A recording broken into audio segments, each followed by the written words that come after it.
Hello, and thank you for joining us for session 1 of the Unsung Tales, a One Ring 2nd edition actual play here on Happy Jacks Network. To find all the sessions of this game, you can go to happyjacks.org/unsungtales.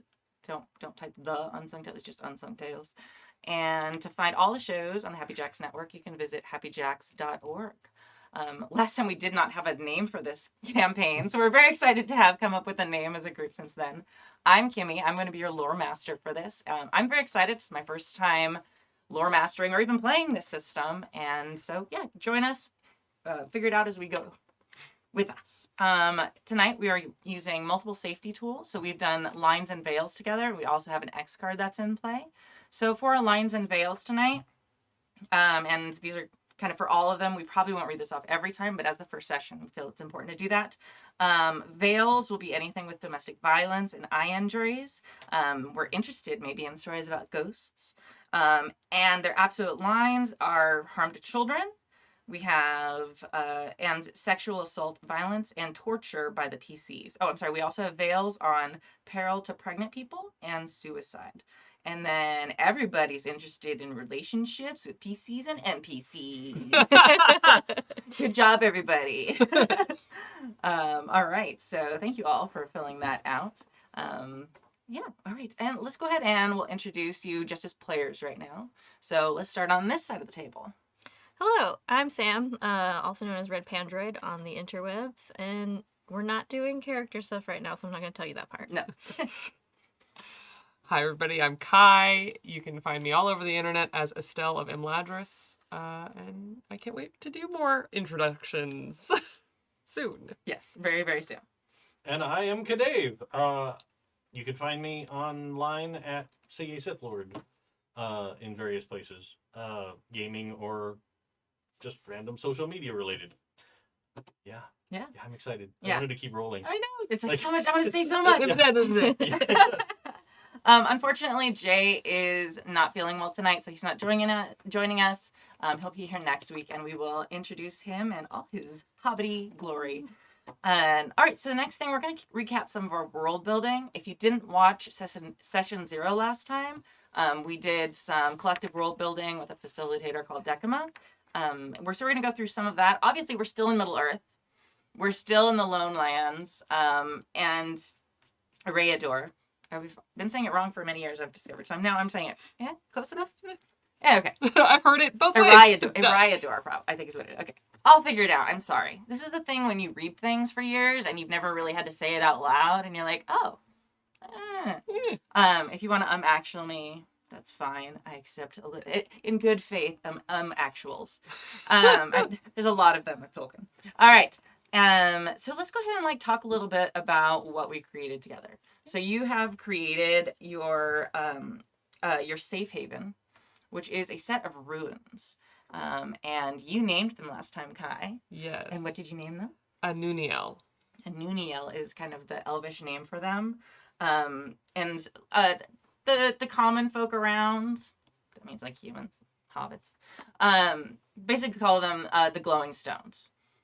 Because that we together we decided that once a year on a certain point the sun rises and there's a little bit of a quartzy crystal in the top of one of the ruins and it glows. The sun just kind of lights up with it as the sun is setting. So it's how it got its name. They are ancient runes. They are from Numenorian times. So they've decayed. They were very kind of mysterious, and you discovered them. You were randomly being chased by some wolves after an adventure that your patron sent you on, and they drove you this direction, and then suddenly disappeared randomly. And together as a group, you discovered this interesting door with this cool big ruined building that you couldn't find a way to get into, and then with this door, you're staying there, and then you decided to camp for the night. And as you're there singing around the campfire, you notice some writing, and in a sort of melon moment where it's, speak friend and enter, this door magically opened and you were able to get inside. So you have access to this now. And inside you found this tomb that has been emptied. And your patron randomly showed up magically, not magically, just randomly, right after you got inside. And, oh, hey, I just happened to show up at this moment. Oh, oh, it's empty. I mean, there's an empty tomb. And then he took off again. So you're also near this village. Who wants to tell me a little bit about the village that you're nearby? I'll start. Okay. The village is like it's along a trade route, and it used to be really big in this trade route. They had this big, beautiful bridge that they'd been maintaining for years and years and years, for generations. And on one of our many adventures, we might have been present when that bridge was no longer there. Yeah.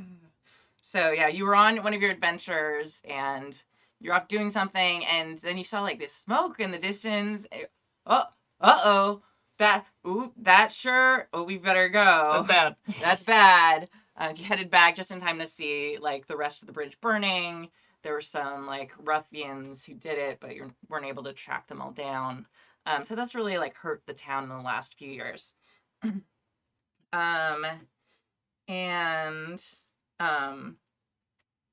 I think it's just called Creek's Crossing is what we discussed. Yes. Is the name of the town. And it's like definitely not on Bree level, but there's like a tavern and there's like, but it's a much small, like everyone there is kind of like knows each other, like very familial. They don't mind outsiders, and they don't generally trust them, but they've come over the years to accept all of you, even though you don't necessarily live there all the time.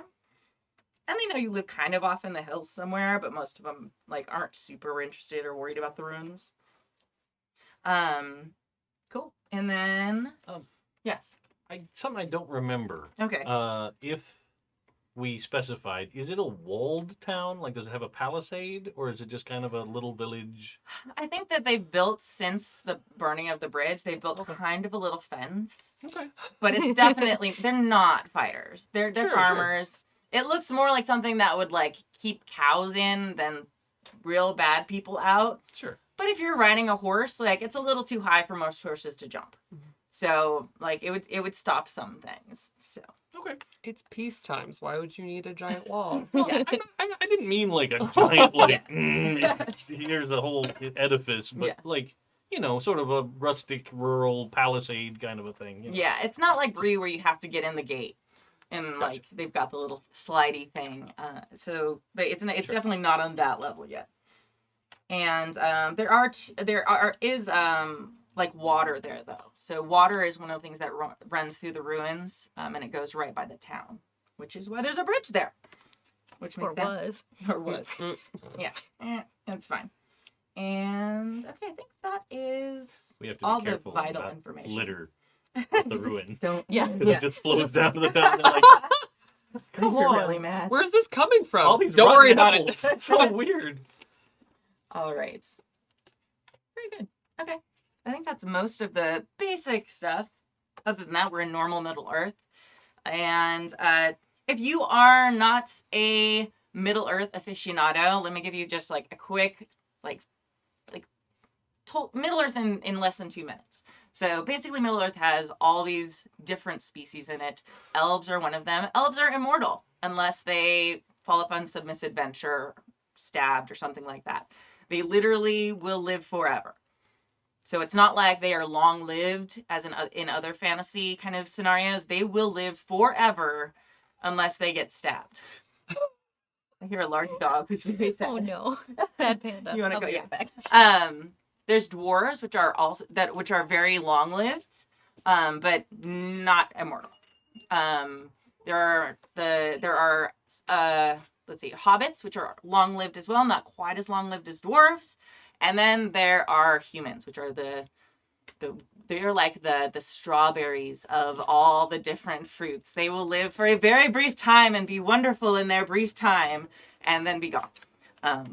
Sorry, it's an inside joke between me and my husband. We always... Never mind, we're nerds. Anyway, So we should start vacuum sealing humans to make Yeah, them there you last go. longer. Last longer, exactly. That's the solution. Is that it? Runa, get on it. There's a whole Erie, Indiana episode Yeah. about that. Yes. There are other species around. There are a few wizards. You probably have seen this guy in a gray outfit one time named Gandalf. At least seen commercials with him in it, I'm sure. And things like that. So there are magical elements to Middle-earth, but it's nothing as grandiose or as like obvious as we'd find in like D&D and things like that. Okay, even the wizards aren't going around throwing spells all the time like that. It's a very subtle magic that kind of permeates the world rather than being used and being acted upon in the world all the time. The world is very old. We are going to be in the third age of it. I'm not going to go into the long history of the world, even though I want to. God. That's the thing I love the most, is the long history of it. But most of this game is going to take place in the Lone Lands, which, if you're familiar with the movies, is like the Shire and Bree and that first part of the Lord of the Rings adventure. So, yeah, that's where most of this campaign is designed to be if we use the One Ring. There are things we can, if we decide to go outside of that, we can do that, but we don't have to. All right, I think that's most of it. Why don't we start on this side of the table and introduce our characters? I will be playing Hannar, a dwarf of Durin's folk that is sort of a traveling salesman. Originally, he's sort of more anchored to a spot now, but more like he'd travel from village to village and settlement to settlement and buy some things and maybe not buy some things and take them to the next town, sell them over there, kind of make a profit along the way. I envision him wearing an outfit that looks a lot like the Too Many Pouches of 90s comic books. Okay. Right? Oh. Like, he's got lots of little nooks and crannies on his person with all kinds of different colored pouches and things that are hanging off of belts. And, he wears like a human-sized belt that goes across his shoulder like a bandolier, and it's got more things hanging on it. Got a semi-long beard, but not to the floor, not full wizard, just aspiring maybe. That he ties up with strips of burlap in different colors. I think he really likes all the various colors of the overworld, because it kind of gets drab in dwarf settlements sometimes. Everything's kind of orange tinged from fire. So what happens when the only light you have is from Fire. from fire. Yeah. That's a thing. Yeah. I think that's. Is there anything else I should include? No, that seems good. We can add more as we go. Gotcha. Oh, he does carry around like an actual set of armor that he wears. Okay. Also. Cool. I'm playing Aerlind of Mithlond. He is an elf of just shy of being born outside of the Third Age, but he spent most of that time building ships, like you do when you're from the Grey Havens, and pretty much everything that happens there is just ships. But he does love building ships, but he realized as he was building these ships that his people were leaving forever. And the more he sat with that, the more he felt like he had to go and see the world before he left. Yeah.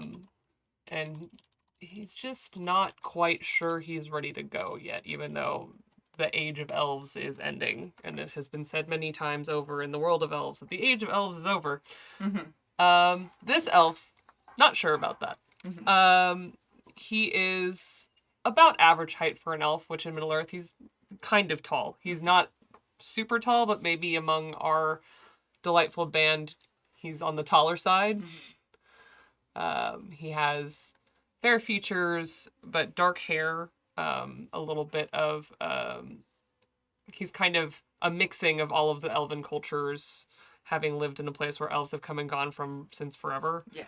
And he has just wandered, so he's gotten a little tan, but he still does dress like an elf of Lindon. He wears beautiful flowing robes, and then he has this like very beautifully made elven cuirass of leather that he wears, and keeps his bow nice and clean on him, and a giant sword. But he doesn't consider himself a fighter. He is a scholar, and he is out in the world to see and experience and learn. Nice. I love that. And I will be playing Runa. She is a Barding and another treasure hunter also. So she is taking in the footsteps of her mother and grandmother as a treasure hunter. Both great adventurers in their day. Fairly well off. So her adventurer's gear is like definitely like, you know, rugged looking leathers, but like fashiony, like a little, Yeah, I can see you that. know, like I always just assume with you. yeah, of course. And she wears a mail shirt, and she has 2 swords, because why have 1 sword when you can have 2? And has kind of hairdo kind of like Aloy from Horizon Zero Dawn. Lots of like braids going back to keep it out of your face while you're adventuring. And she is enthusiastic, a little bit brash, just really loves adventure for the sake of adventure, finding shiny things and then giving them to people that need them. She tends not to keep too much of her treasure because she doesn't need that much, and gives away the rest to anybody that needs it. And yeah. Cool. Awesome. A couple of things, just kind of clarifying and making sure we have like the tone and set of the game right. You have all these notes in Middle Earth that I typed, and I just realized I didn't number the pages. The One Ring is not necessarily about exploring redemption arcs. So generally, all the characters are assumed to be good. Like, again, like using a common kind of touch point is Lord of the Rings. All the characters in Lord of the Rings, other than, they're all good. There's a little bit of mischievousness, like with Merry and Pippin, but they're not evil. They're like, hey, I'm gonna steal something because I'm hungry. Oh, gotta go. But the real question there is like falling to shadow or not. So it's the hope versus hopelessness. Okay, and we see that in Boromir's kind of arc. He's not evil. He loses hope and he's desperate. And that is why the ring is able to corrupt him. So everyone is assumed like you were good. You're not, oh, I'm gonna go evil and and then I'll come back. Like that's not kind of the story that this is meant to tell. If you want to kind of touch with those, like elements of I'm gonna do a little something wrong, that's fine. There is a penalty with shadow in there though, so there is kind of like a mechanic involved in that, and it's hard to come back from that, especially if you're choosing to do wrong. There's a price for that in this system, so just kind of be aware of that. Thank you. Yes. I think it should be out there. Okay. Go look for it. All right, so I'm going to introduce, I think next is your patron. So we talked about it a little bit last time, and this is why I really should have numbered these pages. So your patron, here it is. And I'm not going to give all his secrets, though.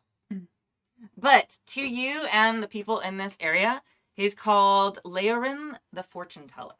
Okay? You just probably call him Leorin. And he is black. His skin is the color of obsidian when it's reflecting like a sunset.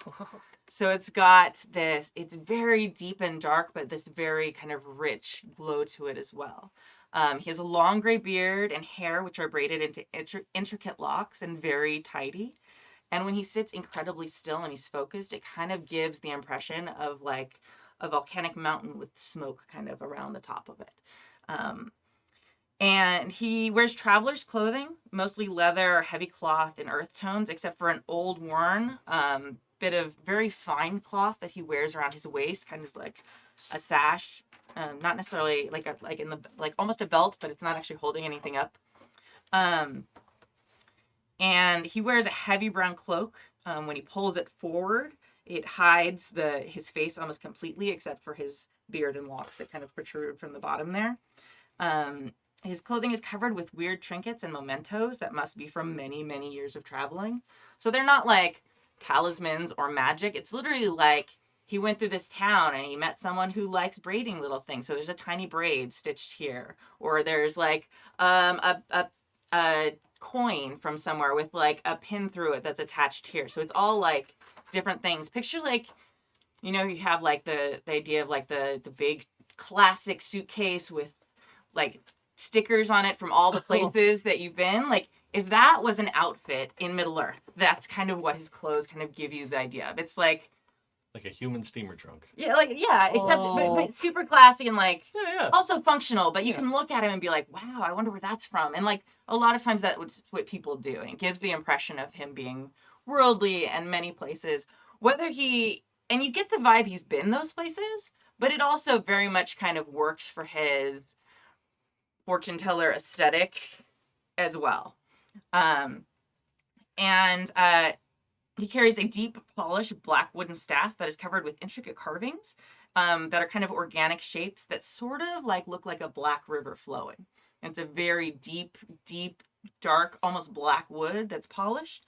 The top of it looks like it was broken off many, many years ago, but it was so long ago that the edges of that break have kind of worn, so they're smooth. So it looks almost more like decoration than the splintering of real wood. So it's not actually sharp splinters anymore. Mm-hmm. It's like if someone like took like sandpaper to it and made it smooth again, but it's just from time. No one actually took sandpaper to it. Because I doubt I guess they must have sandpaper or some equivalent of it in Middle Earth. Way to ruin my cool intro, right? All right, Annie has a companion. As you may hear, we have a little bit of whining happening because we have a very big floofy dog. Ooh. So, because we really love Fenris, he has to have an homage in the story since he is hanging out with us this whole time. So his companion is Ranyar. And he is a very large dog that looks like a Malamute, but is about the height of a Great Dane. Oh. He's very big. That's a friend. Yes. And he's calm and quiet and seems very intelligent for a dog. This is not like completely unheard of. Like dogs are all over the place in Middle Earth. He's kind of big for one, but he's not like a wolf. He's definitely a cool looking domesticated dog. He is large enough though that he could be Sausage's second mount. Yeah. Absolutely. Yes, absolutely. All right. Any questions about our patron? All right, we're going to find out how all of you met him in just a moment. Because that's what first sessions are for. And, okay, yeah. Oh, one more thing. So the thing that all of you bonded over in your initial how you met story was music. You're from these very disparate, different, cultures, very different people, but all of you have this, like part of you that just adores music so much. So it's like, I like thinking of it as like the strings of an instrument that even though they're tuned to different notes, when they're played together, make a beautiful chord. So each of you are very different. So when you play each individually, you're very unique, but together you sound great together. So in the kind of spirit of that, and also in the spirit of, an unexpected party in which Tolkien wrote, and like randomly the dwarves show up at Bilbo's house in The Hobbit, and they're all carrying instruments. Like they've been on this big trip and they've got like giant drums. And it's one of the things people kind of joke about with Tolkien. It's like, this is like the most fantasy thing in Tolkien that they just like, oh, yeah, let me pull this harp out of my back pocket. But I love that part. It's fun. So each of you are going to have an instrument. This instrument is not actually magical, but as far as the mechanics of the game, it's magical because it does not count for your encumbrance. You don't ever have to worry about having space for it or how am I going to get my harp or whatever it is, places. You get to just randomly pull it out magically whenever. Okay, this also means that if your endurance is low, you can't toss off your harp and gain it back because It is like a non-entity as far as your character's encumbrance and mechanics. Oh, I'm very tired. Too many bad guys. Quick, the harp! Now that is one of the mechanics that you can do, is you can toss things off as your endurance gets low during fights. But yeah, you can't toss off your musical instrument. I know that during character creation, Jay said that he had a lute, so you're not allowed to have a lute. So does anyone know what their instrument might be? I do. Okay. Aerlind has a white wood long flute with a single silver tassel that hangs from it, like silvery blue. Awesome. That's beautiful. I think for Runa, she has a animal skin drum. I gotta figure out some more details for it later. Okay. We'll do a drawing. Are you thinking like a drum you'd hit, or like a boron where you like play it No, with the hand? a drum you'd hit. Okay. Yeah. Well, I mean, you hit a boron Well, too, but it's like a hand drum rather than bigger, like a big one. Okay. a bigger drum. I like Yeah. that. The horse can carry it. Okay. So magic. Again, not magic, but like sort of magic. The hidden magic that no one questions. Yeah. Loremaster magic, not like mechanical magic. Also, like many things in Lord of the Rings. Yeah.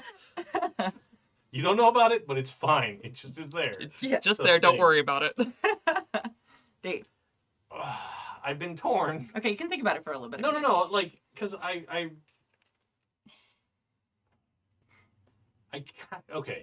kind of want something that's sort of like a dwarven oboe, like a double reed instrument, Oh, Oh, okay. because it kind of makes a double harmonic. Yeah. I like that thought. I don't know a name to, I don't know. I kind of want it to look like the weird box that one of the Bith plays in the Mos Eisley Cantina. in Oh Star my Wars, god. Yes. Right? Like Yes. it's just sort of a box, and it's got the double reed pipe that comes out of Perfect. this thing, and it makes a double harmonic. So as whatever you're playing, it's playing in twice essentially, because it kind of goes with the theme of the way the dwarves sing and I love does all it. that stuff. So, Yeah. So I'm imagining in my head it kind of has like a hurdy-gurdy sound, but yeah, a little bit. Yeah. but yeah, like just kind of in that where it's like there's like a drone kind of as it plays like a little bit of a melody. Or is that Sure, right? Yeah. I mean, it doesn't have to, but Well, or just like an oboe where there's like a low and high tone going together. yeah, it's kind of that Okay. more. I think. Okay. More than I just like more than hurdy-gurdies. like. I just want to put them in. I mean, I They're very dig cool. I dig a hurdy-gurdy. I do, but more feel than pressure. more than that, or like a bagpipe that's doing two separate things at the Okay. same time. I'd rather have it be something that kind of flows with the music. Okay, I like that. So there's like a high and a low tone that shifts together. Yeah. Now there's like holes on it where you hit I it? think it's more like you manipulate the box. The box. Okay, cool. Yeah. I love Cool. it. We'll come up with a name with that. Yeah, I'll That'll be think great. about it a while, but Yeah. that's contrary to what the chat wants me to have a grand piano. Okay, It's just a dwarven make. yeah. It's always there. I It could folds just, up like Bugs Bunny used to fold stuff up. like all of the piano strings just go up and then around a weird pulley system and back down. It just works. Don't worry about it. Yes. Yeah. I really love each other. All right. Cool. I love that. And we'll just come up with a name for it. But right now, you're just pulling out your instrument. Yeah. The musical instrument. All right. Just thought I'd clarify. All right, cool. Now, we're going through all this very, very quickly. We're going to start now with a group of flashbacks. And again, session 1, so we're like really getting everything like together. Next time we'll like jump into story sooner. Another thing I want to just kind of clarify, we did talk about tone ahead of time, but just on stream so everyone can hear. Tone of the game is trying to match Lord of the Rings and The Hobbit. So there can be silly moments, but not the Hobbit movie. No. Okay, so it's not slapstick. So we can have fun things like Sausage is his nickname and things like that. We can have silly moments, but in the long run, we're all like low level, but heroes doing heroic things, telling a heroic story in a heroic place. Okay, cool. All right. All right. Cool. So, flashback scenes. This is your homework. So, I'm really excited to hear what you guys want to do. If nobody knows, then we can pause. I did the homework. You did? Yeah. Okay. So, describe to me a little bit about how we start the scene, and then you and I can role play it out.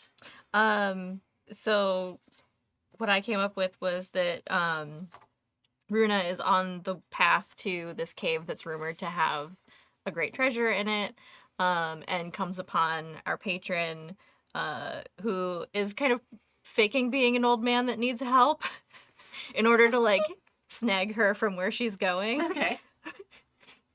Because he knows that, like, the cave is about to collapse if she goes in there, so he prevents her from doing that by slowing her down. Okay, I like that. All right, so let's go ahead and role play for just like 2 minutes. So you're walking up this road. Are you riding your pony? Yeah. Okay. Walking your pony, and you're like, what do you see as you come upon Leorin, who right now just looks like an old man. He's like sitting on a rock on the side of the road and like, oh. He looks like he needs some help. So, she'll kind of slow down, and are you all right there? Oh, it's very kind of you to ask, but I wouldn't want to slow you down on your very important, where are you going?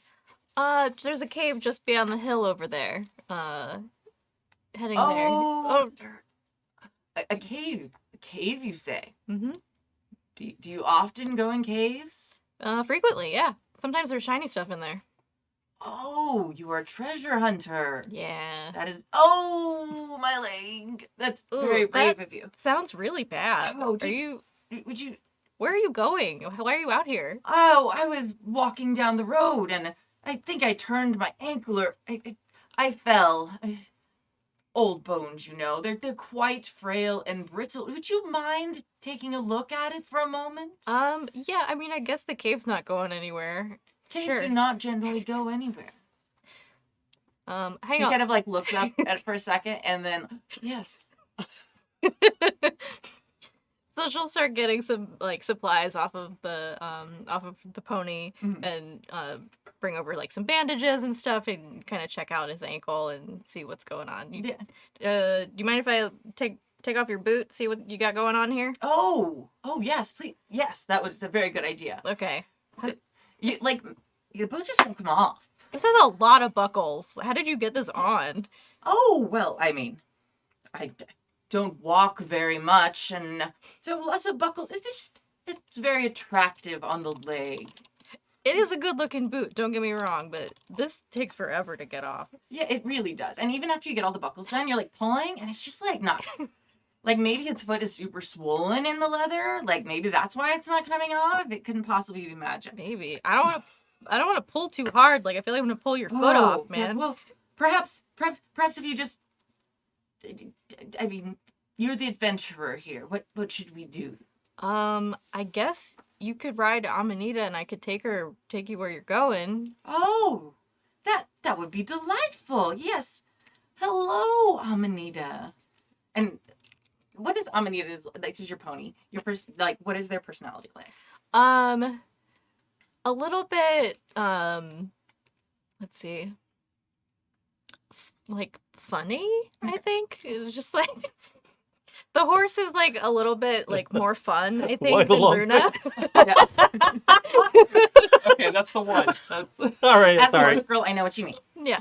So kind of goofy, A little like bit silly. goofy, yeah. Okay. But like very much like adventure horse, but like Yeah. has a sense of fun. Yeah. So you both turn and look at her, and she. Okay. And she's like doing the thing where she's like trying to reach as far as she can with her bridle to like grab some like grass by the edge of the road, and then like immediately snaps her head up when you guys look at her and tries to look a little bit like. Horses are very smart in my world. And then oh, that would be lovely. Are you all right if I ride you? And like to your kind of like, fuck, like she kind of when you shake and kind of like shakes her head up and down. And that was very clearly, obviously, a coincidence. Horses don't answer questions. She never answered my question. So yeah, you proceed to like help him on. He's incredibly uncoordinated. Wow, how did you even get out here? Oh, So far from the town. really? Yes, yes. And like as you're trying to get him up, and you're sort of like, he obviously wants to get on the horse, right? Because it's sort of like he doesn't want to get on the horse, but he's trying to get on the horse. It's like, no, but you gotta put your foot here, Oh, and here? then, yeah. Oh, and then there. You gotta swing the other leg. Oh, the other But, like, leg. up, though. Oh, okay. Like this very awkward scene. And in like this moment, you hear this huge like crash and like collapsing of stone, and like you get the little like over the cinematic of like over the tree line, just like this big poof of like dirt, and like the birds are because they fly away, like because they're disturbed and scared. Yeah. Oh my! What do you suppose that was the cave you were going to explore? I hope not, because I don't think I'm getting in there. If so. Yeah, that's very strange. It's a good thing that you stopped here on the road, or you might have been inside. I guess so. I wouldn't want to be inside with that happening. No. Well, I guess it's a good thing you hurt your foot. For me, anyway. Yes. Oh, it's feeling much better now. Oh, well, thank you so much for your help. It was very nice to meet you. I'm sorry, what was your name? I'm Runa. Runa. Very nice. I am Liadrin. Wait, did I say that right? No. No. Leorin. Sorry. Leorin. Aorin. Okay. I came up with this name like an hour ago. Sorry. All right. Leorin. Laren, it's nice to meet you. Are you sure your foot's okay? I think so. Yes. Thank you. What? You heal fast, I guess. It was probably just like a Charlie horse or a strain. It's fine now. Which direction are you going in? I guess not that way anymore. Shall we walk together? Sure. I don't want you to trip again and hurt your other leg. That's probably a very good idea. This direction? Why don't you ride this time? I think it should probably be good for me to stretch it and work it a bit. Okay. Walk it off, I guess. Yeah, let's go. All right. Let's go. You hear, Atula Sira! He shouts out. I know, I'm Californian. The Elvish is gonna be Californian Elvish, I'm sorry. Valley Elvish. It's the Valley of the Elves, okay? Yeah. Atula Sira. Okay. You hear this, like, what must be a bark, but also is very loud for a bark. And so as you get up on your pony, and this big dog, like, comes bounding up, and like is there and wagging its tail and looking very alert, and oh, there you are. We're going. And the dog also kind of is like, What's your horse's name? You have a good sense of humor. It is Ray. This is Ranyar. Ranyar. Nice to meet you, buddy. This is Amanita. I'll introduce the dog to my horse, because that seems like a thing you should do At this moment. So then we get the cinematic of him walking very, very capably, very quickly. He's very tall. So, like, your pony's walking, he's able to keep stride, like, no problem. As, like, he carries on a conversation with you. And the dog is, like, walking and then, like, wanders, but, like, always stays, like, as dogs do. And then you go into the sunset. And that is the end of your Nice. little flashback. I feel like she has like a little bit like, wait a minute, but then gets lost in the conversation and just forgets about it. Yeah. Yes. He's very good at talking. All right. Who wants to get it? Go ahead. All right. I'm quite ready. I think my vision is that I'm gonna Leorin. Mm-hmm. Leorin. Leorin is Circle it so I don't keep putting Yes. it on the sheet. I have so many notes about him, and I'm like, wait, where's his name? Oh. is doing his fortune teller thing. Okay. And it gets Aerlind's attention because this is something new and different that he hasn't seen, which is exactly what he's wandering the world looking for. Mm-hmm. And I think he's just so enamored by watching and isn't sure about like, oh, read my fortune or whatever, because I think that he's fairly certain where his future is headed. So Yeah. he's like, I don't need a fortune, but I'm very curious how this works. Mhm. And I think he's just watching it, but for maybe like too long, and like maybe even like till the point where everyone is gone and it's just the two of them, and it's kind of like, well, aren't you gonna read your fortune? Mhm. And he's just like, no, I'm good. So, you're sitting like in a tavern, we'll say. Sure, yeah. Okay. So it's a tavern. It's not the one in the creek. It's in like another town somewhere. We're gonna just say that like you probably none of you met him in this place. Through knowing him, this is how you came to this place. So you've all met him somewhere else. You're in a tavern somewhere, maybe Bree, who knows.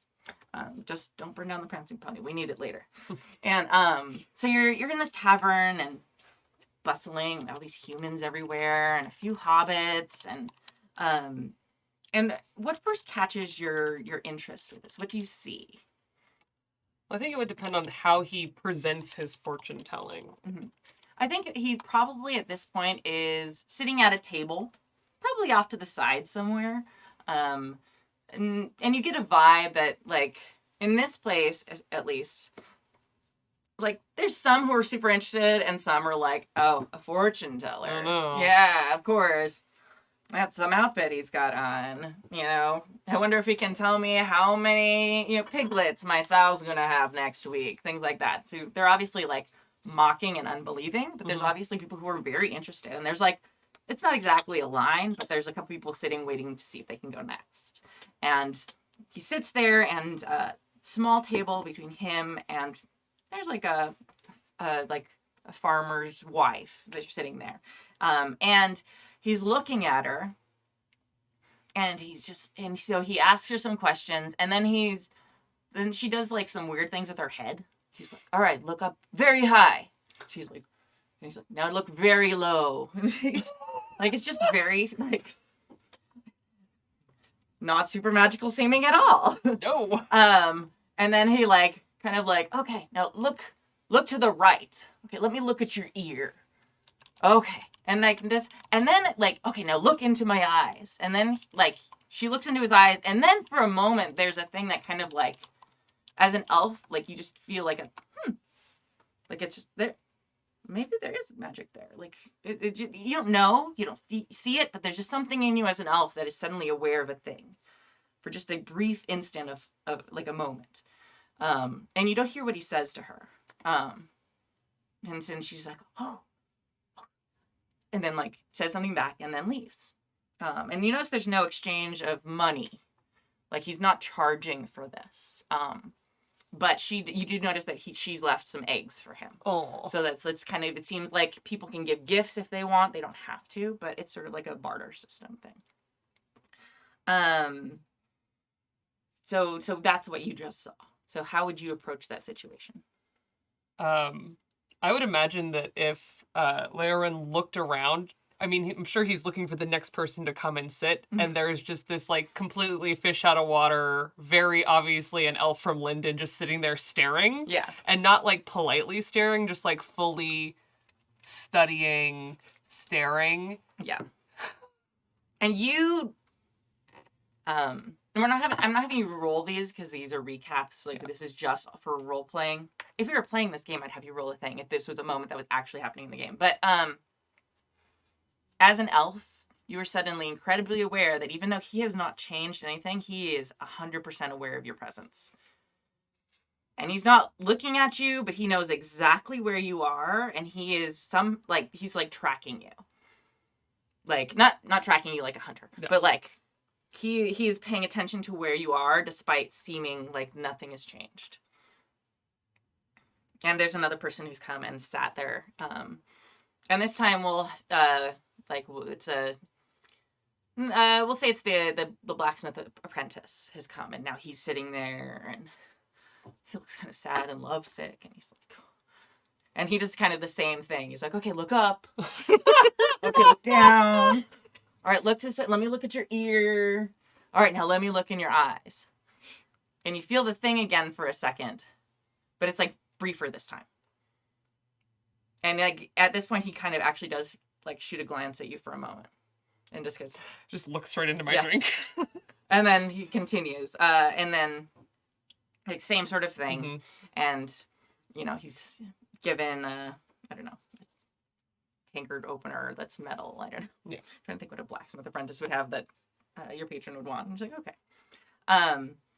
So at this point, he seems to be begging off. Oh, I should go. I should go. Thank you all.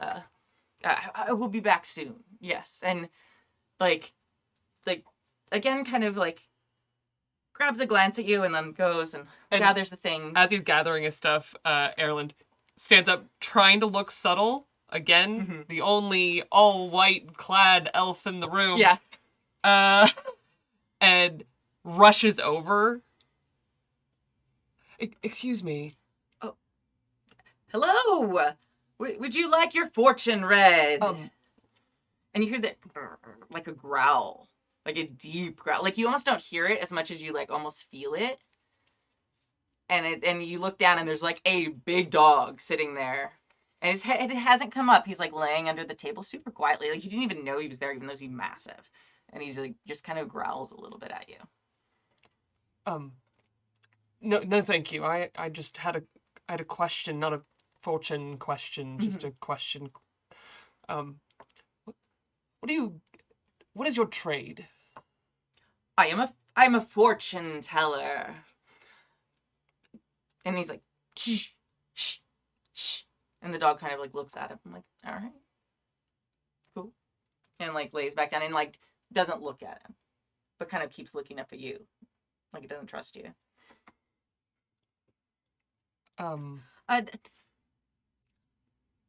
Those of us, those in shorter lived species, tend to worry about what might happen tomorrow.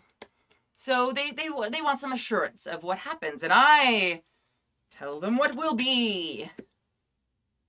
Interesting. And you get it from their chin. I couldn't tell my secrets.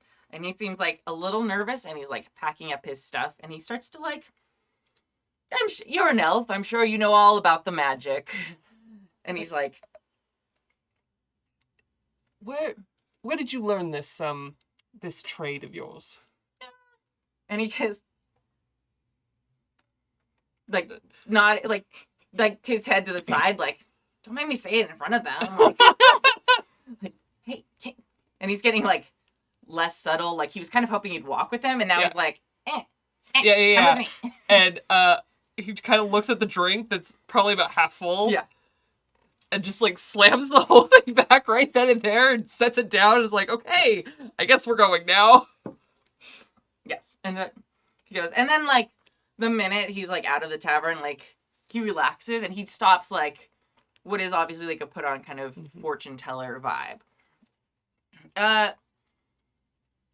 Mostly what they need is reassurance. They don't need to actually know their fate.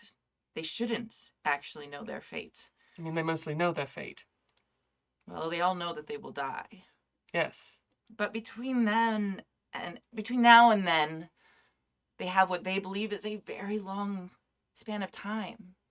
I know it is but a brief moment to you, but those few decades are everything to them. And telling them what will be in that time is stealing it from them. So you give them hope. You give them an idea, a goal to chase after, some reassurance that they can do what they want to do.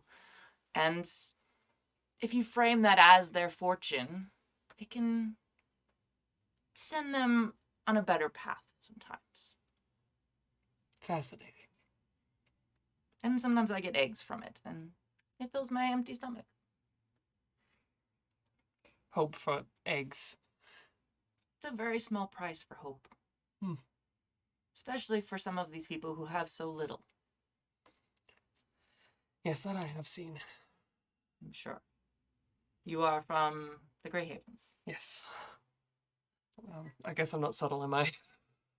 It's strange to see one of you out and about. I'm used to seeing the elves headed towards the Grey Havens, but you are obviously of that place. And are you headed to Rivendell?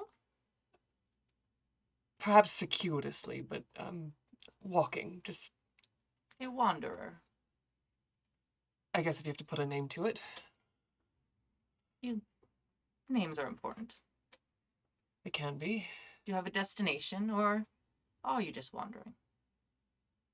For now, I'm like to just wander. It can be a great thing, especially to those who have all the time to do it. Well, it seems like there's less and less time for even me to do it. It must be strange after having all the time to suddenly have so little of it. I'm learning what that feeling is. Sure, it is strange to you. He kind of like reaches out, which is strange. Like humans don't usually like. No one touch. Yeah. And they kind of just pats you on the hand. There is wisdom to be learned in the knowledge of the shorter lived races, including their regret and uncertainty and the feeling of not enough time. Ponder it, and you will take great wisdom with you when you cross the sea. Thank you. Now the dog starts barking. Oh! This is Ranyar. He's hungry. I must go. It was very I'm sorry, what was your name? I'm Aerlind of Mithlond. It is an honor to meet your acquaintance. I am Laren. Laren. Yes, the fortune teller. The fortune teller, yes. Yes. The- And we will see each other again. The hope giver. I look forward to it. He kind of like looks pleased at that name. Yes. I will see you very soon for you, but soon for me. And the dog's like, arf, arf, like, move it, old man. I I'm need coming. a whole side of beef. Yeah. Maybe a whole cow at my side. Yes. And then a strange thing happens. He looks down and he says to the dog quietly, like he thinks he might be too far away and you might not be paying attention. He says to the dog, evacuate, which that couldn't be Quenya. Yeah. That's impossible. No one's what is happening? Yeah, like there's like some like it must be too far away. All right, and so then fade down on that scene. Very nice, thank you. Thank you. And Hannar is leaning over the side of a bridge, okay. and he is trying to dislodge a stone Mhm. from the side of the bridge that has what he thinks has to be like second age graffiti. Right? Okay. Like, so this has got to be worth something. It's got some weird scrawl mark that Okay. he can't read, but it looks very old. And no one would miss one stone out of the side of this bridge. It's not the capstone. Like, he knows enough about that not to collapse this bridge. But We've already lost one. yeah, it's Hannar the Bridge Destroyer. But it's just, along the side. But he has to kind of lean over to rattle it out. Unfortunately, as he gets it loose, it's a bigger stone than he thought. So as he pulled it out, it got longer. He thought it was, brick size, but out came this big long sheet, weighed far too much, overbalances him right into this river. Oh, okay. And just Okay. a big explosion of water because he can't do anything but a cannonball. Okay. And You want He to is- get my cool outfit all wet? Okay, fine. That's good. so then, like, sputtering and flailing of arms. The river's moving fairly quickly here, but not rapids, right? It's not hyper dangerous, but it's Spoilers to you at home, like dwarves are not known for swimming. absolutely, yeah. It's not a thing that happens a lot. Yeah. He doesn't have a lot of experience at it, especially fully dressed. Yeah. Right, Like in adventuring clothes. yeah, and a male shirt Mhm. and a helmet with an axe on his back. Yeah. Like, this is far too much for a not good swimmer to deal with. So as he's kind of swept down the river, just flailing and such. I figured that's a spot where he might encounter. Okay, yeah. I love it. Leor. Okay, so you're sputtering, and you're at that point where if this was like the movie scene, like it's like we get like, and we get like the shot from your perspective of like Oh yeah, the water's the coming water, up over the camera. yeah, lens. coming over Yeah, the yeah. camera, and then you're just like under, and then you just see like the light through the water. Yeah, yeah. And then like you hear like the way you do in like a pool or something, like this splash sound, and then you kind of like turn towards it, and there is like a huge wolf headed towards you. But wait, not a wolf, like a very big animal is headed towards you. So you're both drowning and trying to get away Yes. from a very large animal. I'm assuming. Yeah, for sure. Yeah. Like, it would be like, oh, are you kidding me? Like, I think he was just starting to accept, like, well, this is the end. Right. Like, I'm going to drown here. This is a thing. So would you, Hannar, would you rather drown or be eaten by this large animal? Probably drown. So, like, he's Okay. probably trying to get away from So you can from drown that. in peace. Yeah. Seems less traumatic. Yeah, than being eaten by a Yeah. large thing. But surprisingly, like this large animal like grabs, like we're gonna say you have like a cloak on. Sure. Okay, so you have like the hood of whatever like traveling cloak you have on, and like it like grabs onto it and like starts like pulling you to shore. Yeah. Yeah. I'm still, like, if it was in front of me, I would be Yeah. smacking it in the face to try and get it off of me, but I can't. Right. Because it's It's very smart of the apparently dog. trained in life-saving techniques to get people from behind. Amazing how that works. Yeah, so I'm like flailing, and then as I come up above the water, it's Yeah. sputtering again, and then yelling like, I'm gonna be eaten! Yeah. Like, Get away from me! please, no! Yeah, but you can't quite reach because you're also wearing mail, and so Yeah. it's like, Oh my God. like so we have this scene of you and your soaking traveling clothes. You must weigh a lot, but this large animal is not very easily, but like not too hard. Like is Sure. able to keep your head above the water as it pulls you, as it's like doggy swimming to this thing, and then like literally turns around and does like when you're playing like with a rope, like tug of war, it like grabs the hood and like pulls you all the way up on the bank, and then it's like and looks really annoyed and just kind of glares at you and then shakes and like gets water everywhere because it's got like fur, Oh, like sure. just tons of water. I probably like roll over, and I just in time to get the tidal wave Yeah. of shake water, and you know, push myself up on one arm like, don't on. Yeah. Like, I don't know why I'm trying to plead with a wild animal, but I am. Like, today is not my day. Yeah. Go away. And now as you're looking, like, as you're like, wait, you're like, see, it's like, oh, this is a domesticated animal. Like, it's not a wolf. Like, you've Sure. seen, like, these are like dwarves are not known for their kinship with animals. So they don't generally have things like dogs or things like that. Sure. There might be a few who have, like, hunting hounds or things like that.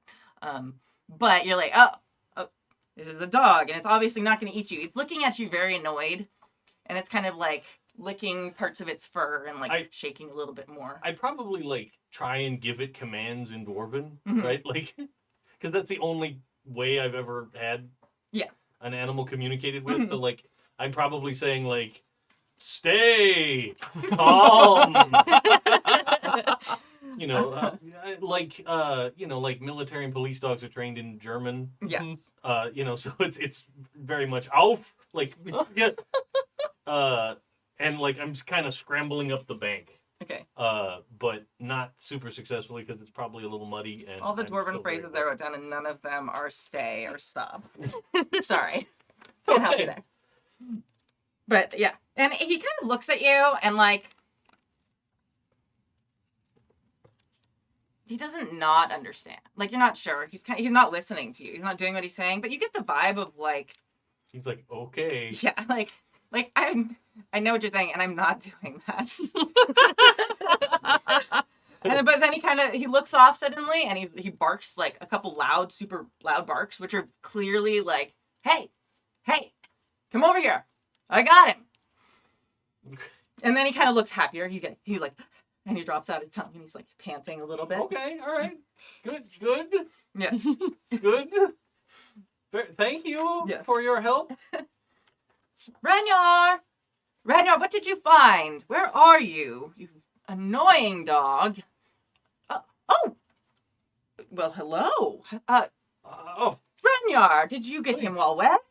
no, your dog. It pulled me from the river. I was in great danger. Oh. At first, I thought I was to be eaten. But your dog is rather large. Oh, yeah. Ranyar does not care for dwarven flesh. But yeah, he does not. Well, that is a relief. I'm so pleased to find such a polite traveler on this road with not hungry for dwarf beast. Forgive me. Thank you so much, though. I thought I was done for in the river. I did nothing. You should thank Ranyar. Well, yes. Thank you, Ranyar. Yes. I appreciate your Now help. he looks kind of proud of himself. Yes. Very good job. I would never have been able to extract you from a river if I had to, without time to build some kind of a device or a net. The dog and this old man kind of look at each other like, what? Yeah, of course not. And then, But- are you all right? Do you need any? Yes, I'm fine. Flustered a bit and wet, but that will cure itself in time. We should get you out of those clothes. It is getting on to evening. I was just about to build a fire. Would you like to come join me? Certainly. I must travel back up to the bridge. I left my pony on the bridge. Oh, With all of my things. When I this fell- pony? And then like Oh. your pony like wanders up and like carrying all your stuff. And it's kind of like, Wadsworth. So good. Such a good horse. Oh, thank you. yes, he must be very well trained. Yes. Very well trained. He has carried me many miles. Without complaint. Old man looks a little dubious like that and like looks at the door at the poor pony, and the pony kind of is like, if you could read pony, he kind of rolls his eyes. Like, only not complaining because you can't understand what I am. But But that's like you and me as like the listeners and viewers. We know, but you don't know. Sorry. Sure. Yeah. That's the deep horse man. Yeah, exactly. I cannot comprehend. Yeah. That's like, yeah. But no, yes, I would love to join you, and please let me make a meal for Ranyar, that I may repay his kindness in saving me from the river. But you need to ask if he's interested. Well, would that be something that you like? I'm not used to talking No. to an animal at all. Do you want to have a meal? I could make you something. Yes. Oh, excellent. And I'll go and like start pulling things off of Wadsworth and like a barrel of salted meat and various other stuff that maybe is good for a dog to eat. I don't know. Yeah, Rander's very excited about all of this. And like kind of like a little bit of a montage of like a very nice fire being built and you two having a pleasant evening of conversation and regaling each other with the tales of adventure and places you've been and telling him about your dwarven home and things like that, and like sharing a meal together and then kind of like fading to black on that. Great. Excellent. Very nice. So these are how you met your patron. This has been a while ago though. Like probably more than a year, maybe more than 2 years. And then you all came together. You have been like adventuring for a while. You know each other. This is not your first adventure. All right. Any questions? No? Does that feel satisfactory to everyone? Yeah. Yeah. Okay, cool. Excellent. That was very fun. Thank Also, you. you've ruined Hannar's ability to talk to animals now because it's all going to be the expectation that they will speak back. 'Cause that dog just talked back. Yeah. Yeah. I think now I treat all animals like that. That's awesome. Like, Amazing. we're gonna end up in a village and I'll see a cow and be like, "Hello." You laugh, but I do that. Okay, I actually do that in real life. Yes. All right. So now we can actually start to play our game. Let me pour my drink real quick. I have given you all little cheat sheets. This is a little bit of a crunchy system compared to a lot of other systems that we play. PBTA and stuff is something I play a lot. We are going to, for those of you who know the One Ring 2nd edition, we are going to be playing with what are called Tolkien-style combat. And I got this. Thank you to all the amazing people on the One Ring Discord, which is an incredible group of people who do One Ring 1st edition, 2nd edition, all the things. So much Tolkien knowledge there. But this was a modified, like fan-made thing that I found. And I'm just going to kind of read this. We may not even get to combat tonight, but I just want to like put this out there to start. So everyone's like, well, they're not doing combat right. Because I'll probably forget to say this at that time. I just like the idea of Tolkien combat as like, we all have to find Tweed quickly and tap down You tap down the pipe. Get ready. Exactly. Well, that's kind of the thing. So, in Professor Tolkien's writings, detailed combat often plays kind of second fiddle to the description of food and what people are wearing and pretty much everything else. The weather. Yeah, like in The Hobbit, the Battle of Five Armies is a giant missing scene because he didn't feel like riding combat, so Bilbo gets knocked out, and then he wakes up after the thing. So it's like, okay, so this is not a huge focus in most of the writing. It becomes a big focus in like the movies and stuff because they're action movies. But I want to stay true to the writing because that's what I fell in love with first, while we still have cinematic elements. So the cool thing about this kind of tweak on the rules, and this is kind of how they describe it itself. So this is kind of switching what like the One Ring system, which has specific rounds of combat. So like you attack, I attack you back. You attack, I attack you back with like individual enemies, to like exchanges of combat, which are a little bit more cinematic.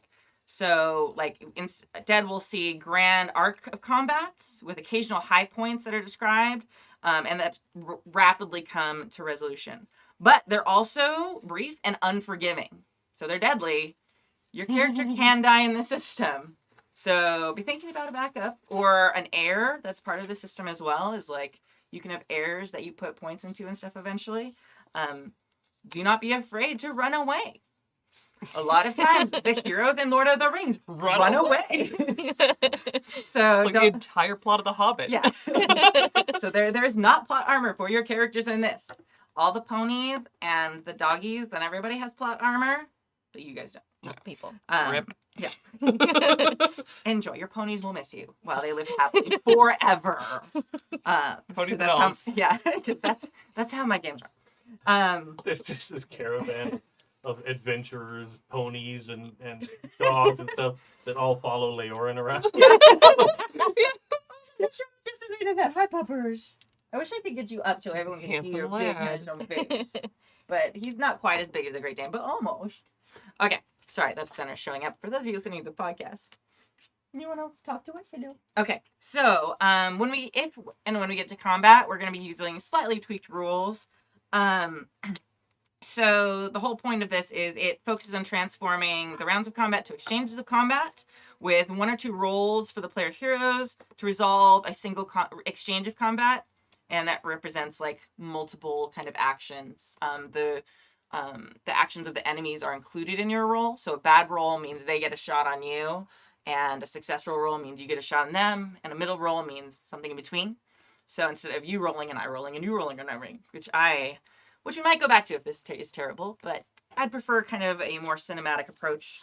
And like I said, I prefer to be more true to what the books are like than, D&D.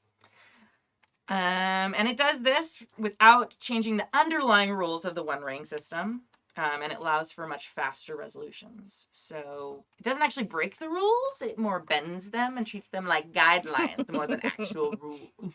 So I actually couldn't find this, this is an amazing document, who wrote it, so if you did, please tell me, because you're awesome. Okay. So we're going to start where you have all... How do you usually get together?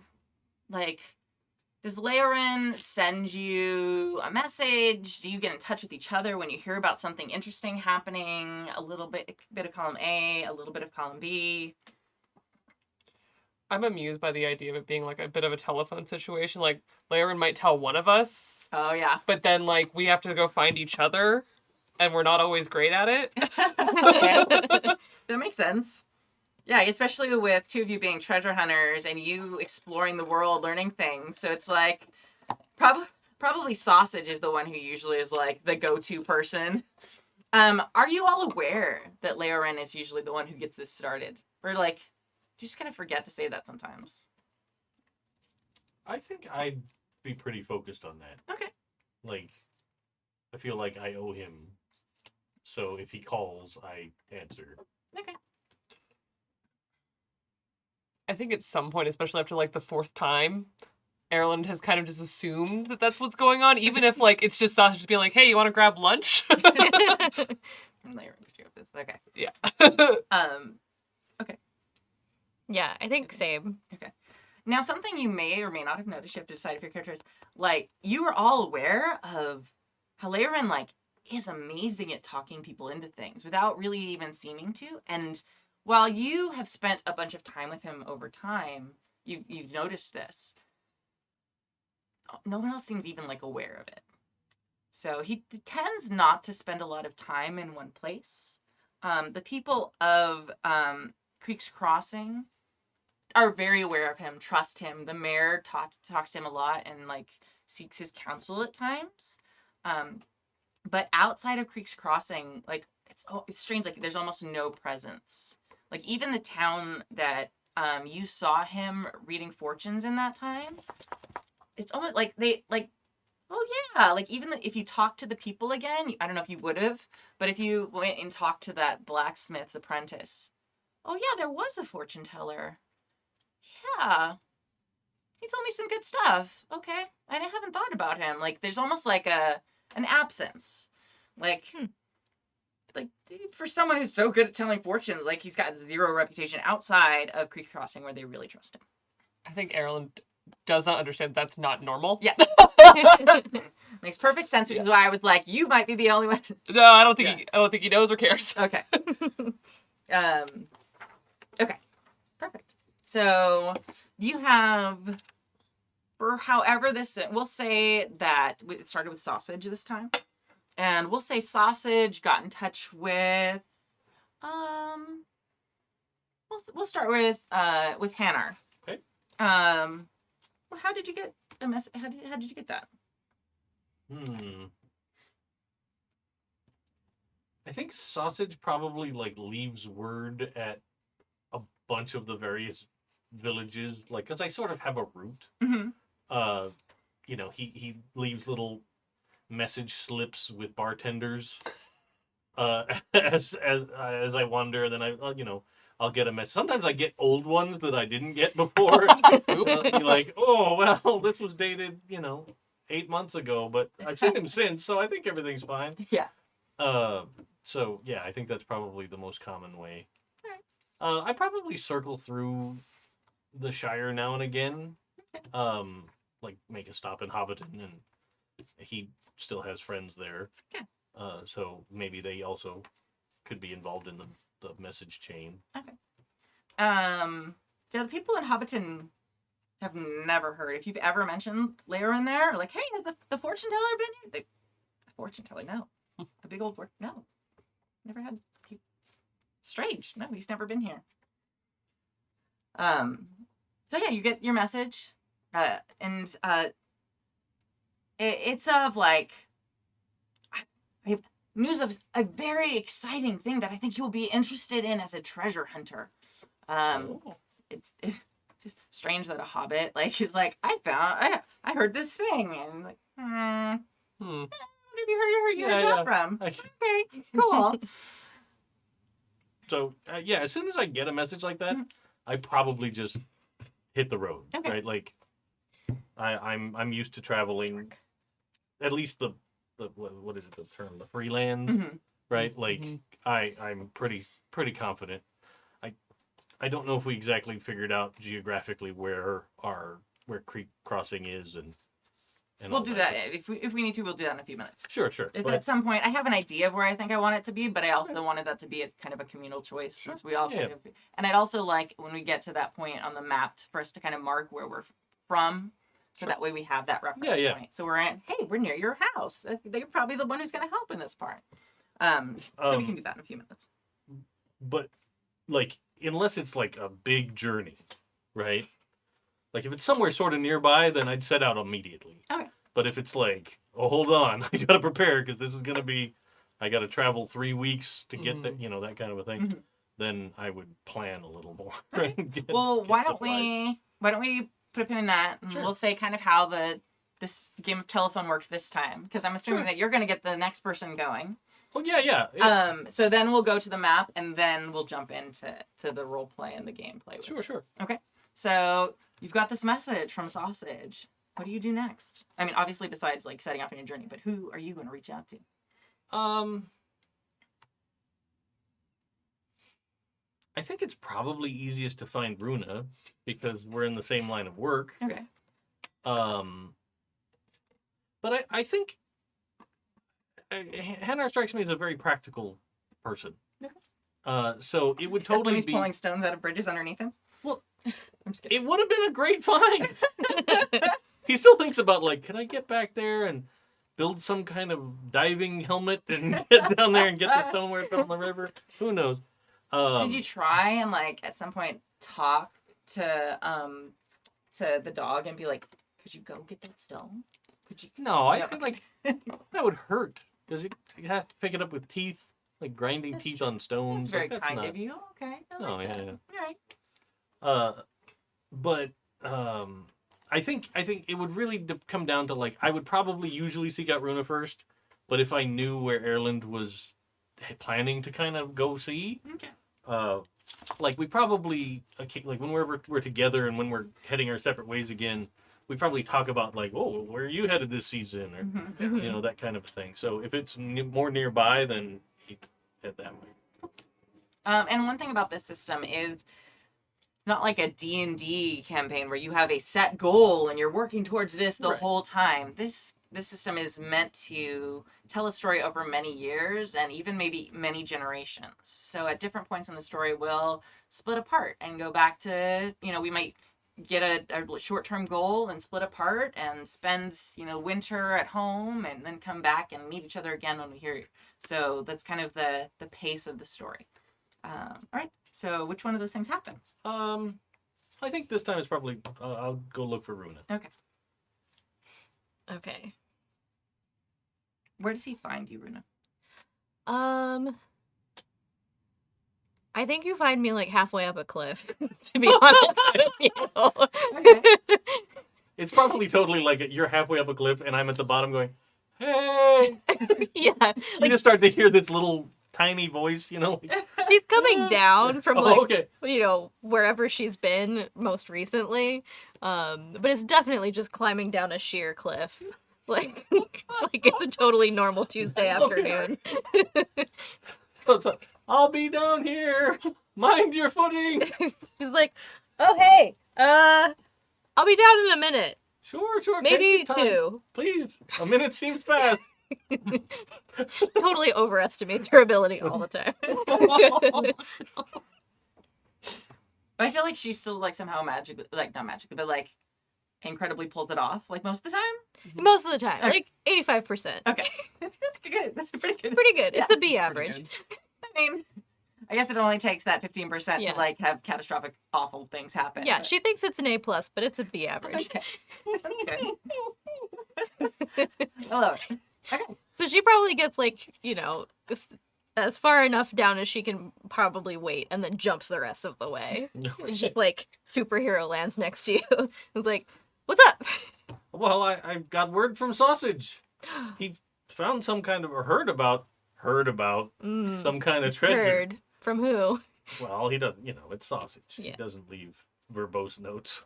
That is true. But we should probably... Yeah, I'm done with that, so... Hey, did you find anything? Yeah. Nice. You'll see. Yeah. Pulls out just like a chunk of something like gold. That's awesome. Like, yeah, I mean, I should probably, like, re-up some of my supplies and whatnot. That was taller than I expected. And we should find Aerlind. Have you seen him? I have not. Hopefully it's not in the forest again. I like the forest. Well, there's a lot of trees. I like trees. Yeah. Eh. They have there's things in the top of the trees, and there's things in the Leaves. bottom of the trees. Roots. No, not just leaves, and not just part of the tree. I'm talking about there's animals that live in the top of the tree and the bottom, and they're not all nice. It's a dangerous place. You can't see them coming because there's trees in the way. You're not wrong. Ugh. Okay. So yeah, then we'd set off. Where were You they know- finding? I think I've probably taken up gold panning. Okay. Like since the river, like in the last couple of years, like it's a hobby. Okay. Like so, every time I pull out little vials and I like shake them up, and I'm like, look. Like, Incredible. She's like, you found that in water? yeah, it's just in the river for anybody to take. That's so easy. Well, I mean, it takes a long time. Like that would be a long time to get something that big. So Yeah, it takes time, but, like, you know, less effort than climbing up there. that's true.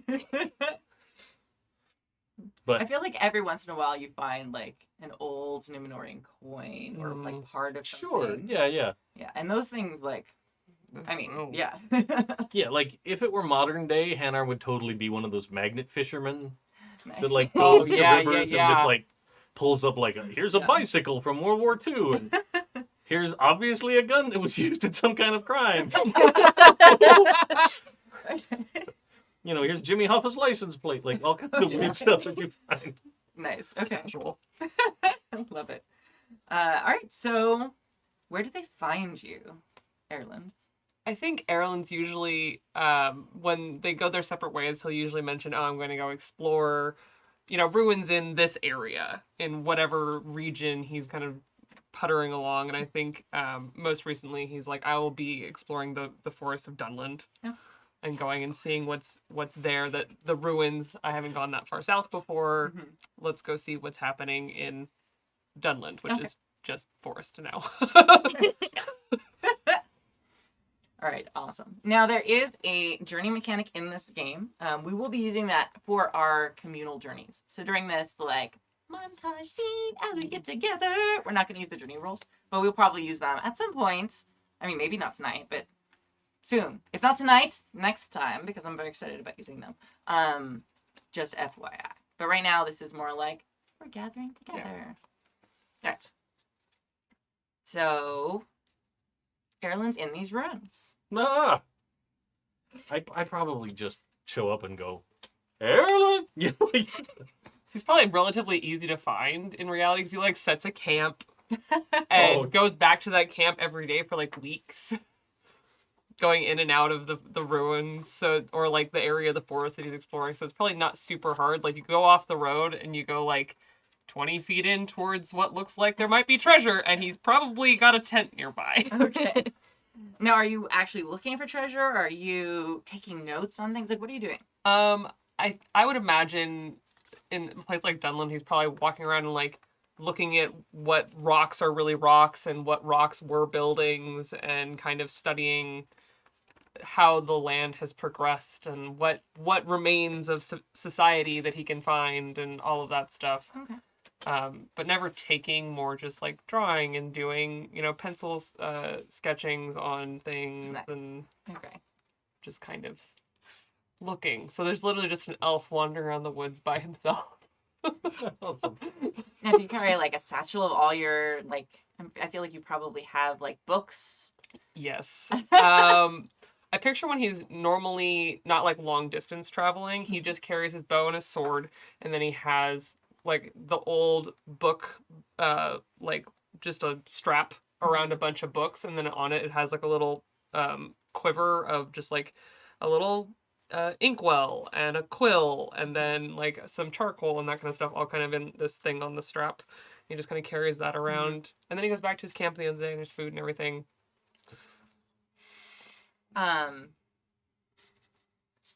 So, what do we have? You roll our first, just so we can like play with how these Oh, rolls goodness. go. Rolling things. We're gonna what? I know, In amazing. a tabletop game? I don't know. I mean, if I had my way, we'd just like sit and I get to be Leorin all night because it's super fun. Yeah. Pet the foofy puppy. So we're gonna actually have you roll awareness. Okay. So your friends are approaching and you are an elf. But you're also kind of a nerd. Yeah. elf, so I'm a nerd.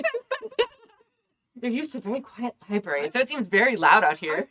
Totally dig the vibe of like elf naturalist, like Yeah. like just like the early John Muir style. Yeah. Kind of what he's doing. Yeah, but- that's pretty rad. All right, Alright. so I rolled 2 of these. Yeah, so basically you roll Plus our this die. feet die, which is a d12. They have specially printed ones. So for those of you tuning in at home, your feet die is a d12. They have special printed ones, but you can also use just regular ones. There are 2 special characters on it. There's the Gandalf rune, which is good. Shocking. And then there's the Imagine. Eye, which is the Sauron one. And that is bad. And they do different things to your rolls. So the Gandalf one's supposed to be where the 12 is. The Eye is supposed to be where the 11 is. Unless you have their special die, right? Is that right? Yes. No, it's the one. The 1? I Okay, have sorry. a 1 on mine, though. And But this you- is the correct one. Yeah, I think it's the 11. There's a little bit of confusion about this because during the Kickstarter, they had specially made dice and they misprinted one. And then they sent out reprinted ones. So they sent out reprints of The D12s. of the light I got D12s. both. Oh really? Yeah, I got 'Cause both. I only got. Mm. Yeah, I think We're I gonna got have some words. I got my Okay. black set more recently. I Okay, feel like- maybe it's still. I feel like they didn't go out at the same time. We'll Anyway, double check, Yeah. but for tonight, Sure. if you're rolling a regular one, 12 is good, 11 is bad. Because I Got think that there's like the Sure. thing with them being right next to each other. I think that's Mhm. part of it, if I remember correctly in the rules, but I might be wrong. They're they're opposite sides of the die. The If 11 that- right, but I mean like Yeah, 11 but- and 12. Sure. Numerically, Numerically, yes. yeah. Sorry. Yeah. And you would roll on a character sheet the number of like pips you have next to a skill. That's how many d6s you roll. So you roll all of that together. We're gonna do math. First roll of our campaign. Oh god, and it's all 6s. That's weird. Wow. Oh. Oh. favorite. Wow. Okay. So that's an 18. Okay, and what is your TN for that? So that's going to be strength. Strength? Yeah. It's a 16. 16. And you rolled what? 18. Okay, you're fine. So you hear your friends coming quite a while before they are aware of your presence. And what is she hearing from the two of you as you ride along? I think Aerlind I'm sorry. They. is hearing us argue about where his camp is Oh, sure, yeah. because each of us have like a different idea of like, no, he likes it under the oak trees, not the pine ones. The And pine no. needles get on the tent and they're harder to brush off. But the pine needles are softer when you lay on them. I know, and they They don't do have the- smell nice. Yeah, and they don't have the pokey little curled up edges like Yeah, but the oak leaves. crunchy leaves at this time of year. Hello? Oh, hi. Where's your tent? Where's your tent? We need to know. Did you choose crunchy leaves or soft needles? Under the crunchy leaves. Knew it. Hello. Well, yes. Are you having fun? I forgot the forest name. Dunland. Dunland. Fun. I found some interesting carvings. Ooh. Sounds wonderful. You can't take them. They're quite large. Oh, I didn't want to. Okay. That's, a matter of opinion. You might want to. but no, it's fine. It's fine. But we got word from Sausage. And He has said that he found something interesting or heard of something interesting. wonderful. He For us to go finds see. the most interesting things. Who knew that a hobbit of the Shire would know so many places to go and see things? But I'm surprised more and more every day. Yes. Me But too. it didn't seem critical, so I think we could probably rest a night and then. Oh yeah, it doesn't seem immediate. Are you done looking at the carvings? I can be. I can always come back. That's true, they're not going anywhere. No. Hopefully. Don't take them. The sunsets here are quite lovely. Ooh, nice. Oh. Very nice. Yeah. Are there a lot of animals here? Yes, it's a forest. There are some forests that are less populated by. It's Things? known for actually the birds that come down off the mountains and they come and they roost in the trees down here when it's cold. Oh, he hates things in the trees. They're way Right. up there. Well, don't look up. Sounded nice. All right, we're gonna pause this. Like, we're gonna like fade out on this like banter happening in the party. We're gonna take a look at our map for a minute because we do need to like solidify some things. So if you will switch to our map frame. Ah, No. So maps are super important in the One Ring Second Edition. behold. So it actually has a hex map of the region, and during the journeying phase, the players choose their route. They have to pay attention to where bridges and things are on the actual map, so you have to actually plan a route that you can actually go. And we have to roll, and events happen, random things. It's very exciting. So we do need to kind of solidify where things are happening. So right now, the first thing we're going to do is have each of you go through and you're going to mark where you're from. And you can do this at the top of, so we're using what's called Jamboard. It's an app for teachers, which is why I like it and know it, where we've dropped the digital version, the big high definition digital version of the map. We can all write on it. We're all sharing it through Google, so we can all write on the map. We can mark things. We can use my favorite thing, which is the little laser pointer, so you can be like, this is where we are in Dunland. And you can like see it show up. And if you're watching this, you can see that. We will also describe it though, so if you're listening to this as a podcast, there's a visual component necessarily just from the mechanics, but we will do our best to explain it so everyone is participating. And yeah, everyone's got their digital devices. Good job, class. You did all your homework. Nailed I it. love We try. Yeah, you did great. Okay, so The what you're average. going to do isn't that cool? Be average. Yeah, a B average. But you think it's an A, it's fine. Hey, these get degrees. It's fine. No, right? So what I'd like for you to do on the pen, there are different colors. So each of you claim a color. Sorry, drawing already. It's fine. You can erase. There's the eraser right underneath it. Okay. Can I be gold? Because I feel like Runa is kind of a golden retriever. Oh, I love that. That's very appropriate. I would like to be Yeah. this Net, did you teal. pick where you were actually from, I or where you're living now? It doesn't have to be where you're from. It's didn't. okay. Well, we can think about it for a few minutes. There's a lot of places on here. A very common place for you to be as a kind of a human, basically, would be like Bree. It's Uh-huh. very central, a good kind of place for you to then travel to lots of other places. Yeah. Very easy place for you to stay. And that's kind of in the middle. You can also zoom in if you look up at the top there. It's much easier once you zoom in to actually read all the little typing. Yeah.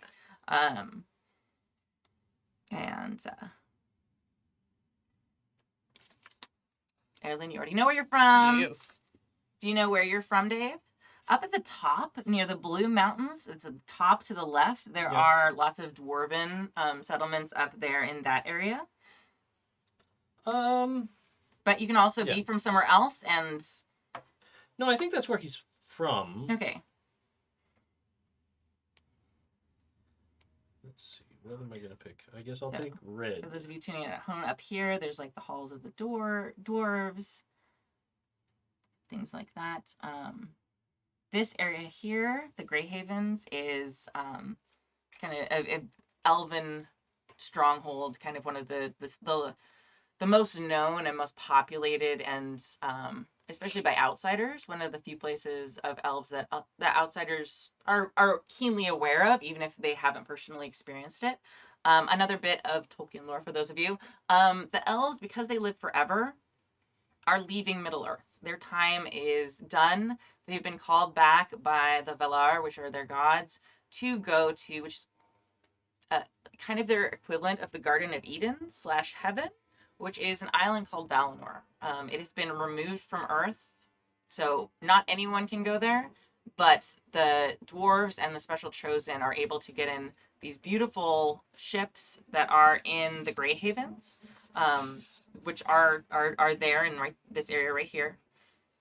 Or you see, which I'm guessing is the blue dot of Aerlind. Yep. And that's where most elves now are departing Middle-earth forever. They will never come back. Once they get to Valinor, which is the name of it, they will be there forever. Not dying, but living forever in the perfect place, basically. Some of them have been reticent to do it because it's also probably amazing, but also kind of boring the same, maybe. They're worried. Who knows?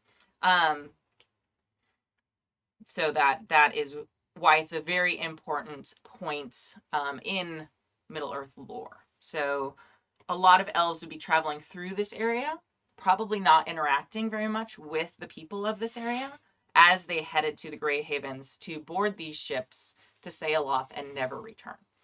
Elves tend not to bond very often with other races, other species, because they will live forever. What seems like a full lifetime for someone else is very short to them, and it's like Semi-traumatic. Yeah. Yeah. Like, Like I knew you for a month. Sad. yeah, And now you're exactly. gone. Yes.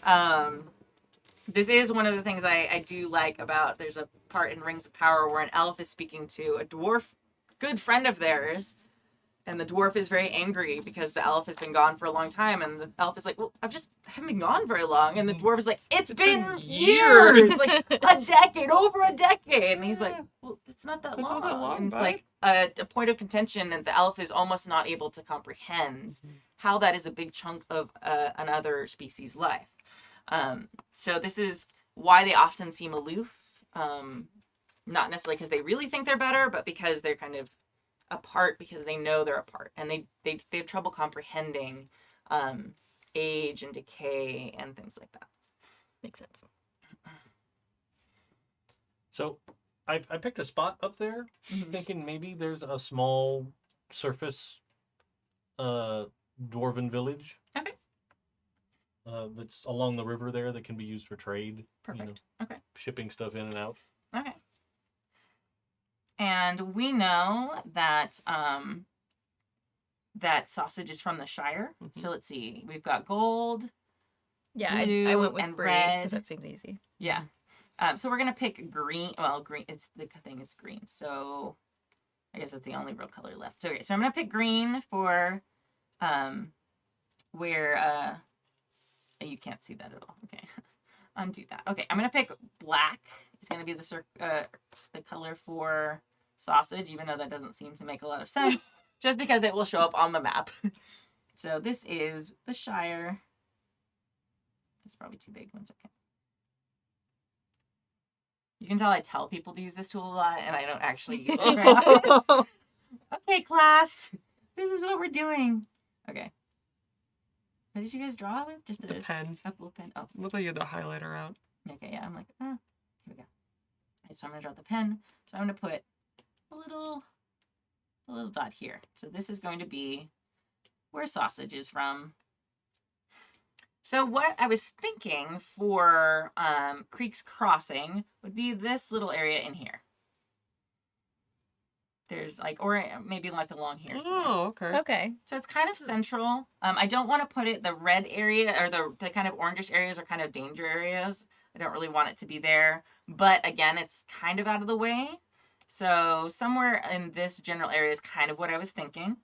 But if we have another idea or if we were thinking somewhere else, I'm also fine with that. But especially Well, kind of, yeah. Maybe our ruin is at the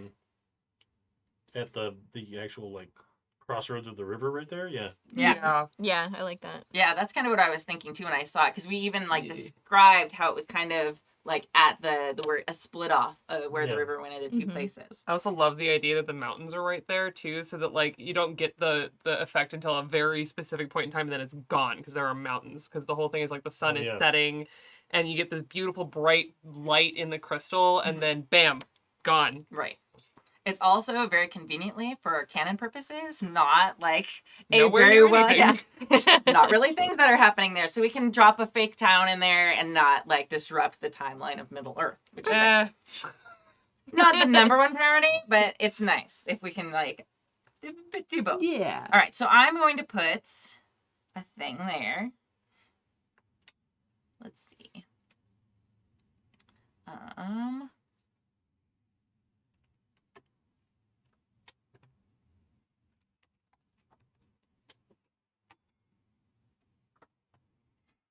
Let's see. I'm gonna put.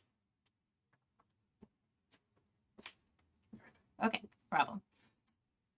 This is the very interesting part where I'm working on the computer and looking for the thing that I want to do.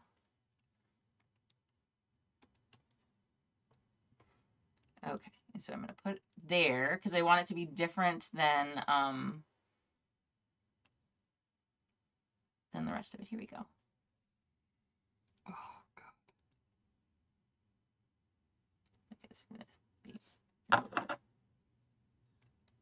right, so here is a picture of our little village. Cute. So our little village. Little village. Oh, it doesn't get any smaller than that. Okay, well, I'm going to put it like here, and I'm going to draw a little arrow. Or, sorry, down here. So we'll have the little village is, I don't want to cover the Hall of the Dwarfs too much, but it's going to be right here. So there's like the river coming from the Grey Havens.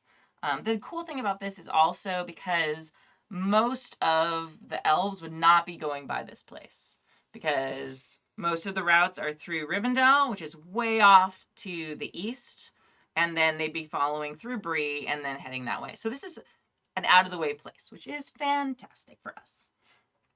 So I'm going to draw a little arrow to here. And this is like the little village is probably... Actually, you know what? I'm going to have it be up here a little bit where there's like this open area because this will be the farmland. Nice. So it'll be like right here. So there's some forest, and there's some forest between them and the ruins. And then we will also insert our little runes. So while we're going through and we're doing our, maybe I shouldn't do little pictures. I like the little pictures, but I feel like they might block our view of the actual hexes when we're actually mechanically trying to use this map. Cute as it is. All right, so this is going to be, this little mark right here is going to be our village. And then our ruins, I'm going to mark, I'll mark those in, I'll mark those in green. And so our ruins are right here, kind of at where the fork of the river right here. All right, there we go. Cool. Great. All right, so that settles where everything is. Now, where you are right now is way down at the very opposite part of the map. Down here where it says Dunland. Good job, Aerlind. Good job. Doing his best. So, here we go.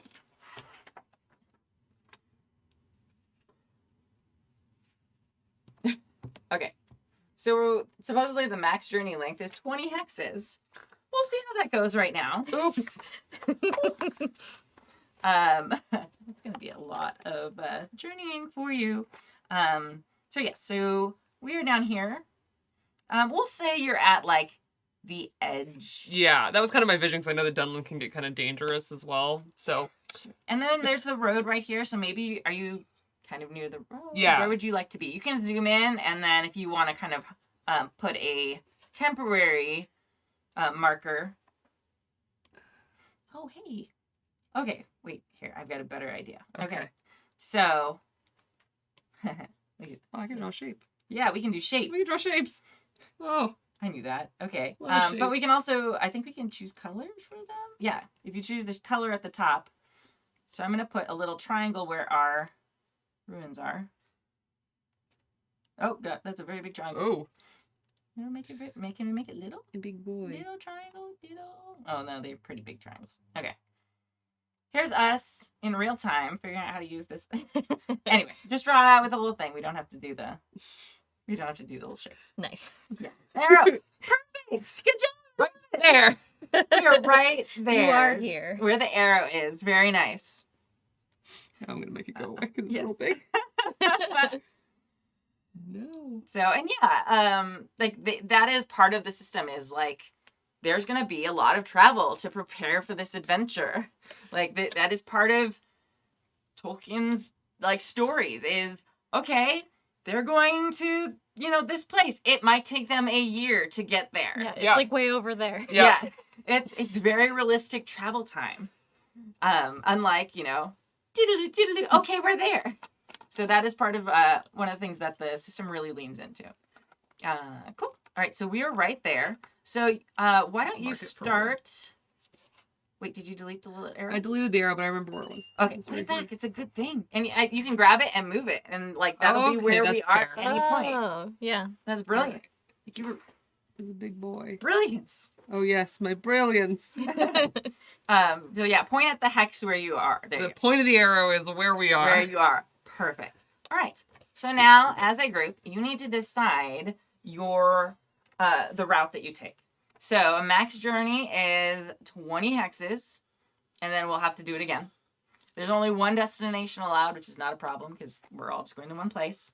And if there's no town or village indicated on the map, perhaps you discover a new one. We can make one up. Hey, look, we already did that. Mhm. And basically, one hex equals 1 day, and 1 additional day for any hard terrain. And we need to assign journey rolls, but we'll do that after you kind of decide. So figure out where you want to go. You do need to plan for where there are bridges. So to cross the river, you need to have a bridge, and other things. Okay. Gotcha. So why don't you 3 vividly describe what you're doing while you figure it out and use your little laser pointers to suggest routes. Green generally for the most part means free lands. You can pretty much travel without much problem there. Mhm. Wildlands, they're wild. Strange things happen. Darklands means there's more I dangerous. didn't close it all the Okay. way. And then the dark brown is impossible terrain, so you can't actually go over that. It's the Misty Mountains Got it. for the Yeah. most part. So, and then if there's the reddish outline of a hex, it means it's perilous area, and it takes, like I was saying, more time to go through that. Mhm. Okay, so plan your first 20 hex jump of the leg of your journey. I was gonna say it's 20 hexes to Bree. Okay. Exactly. Great. Perfect. Yeah. So, That's probably how long. That's probably the exact reason why we're in that spot because Aerlind went, I'm going to walk that way. And why don't we draw with white? And you can use a little bit of a larger tool, please, so that we actually trace it along there. Ooh, that's too big. it's just Just a big smudge. And I'm going to use this opportunity to... Hi, Puppers, Big Pat the puppy. I'm sorry. I thought I left it cracked enough that he could get in. No, it's okay. He's just a baby and won't push it open. Being good. Saved the big dwarf, he's fine. So I was just thinking the north-south road. It's right there. It travels right along all the Yeah. bridges and Be everything. entertaining for a moment. Okay. No problem. That seems pretty, reasonable. I'm gonna learn how to use this, guys. One of us should. It's more the scrolling that's the problem I'm running Yeah, it's the into. flipping back and forth between writing and scrolling and writing. I'm got this. Take I wish this. you could, 2-finger drag to, move it and then... Yeah, that's what I keep on trying to Yeah. do. Mm. I'll take this over another clunky VTT system that I've used too many times. Because I can use my iPad. Okay, so I counted along the road. Great. Then I'm going to trust that you can count.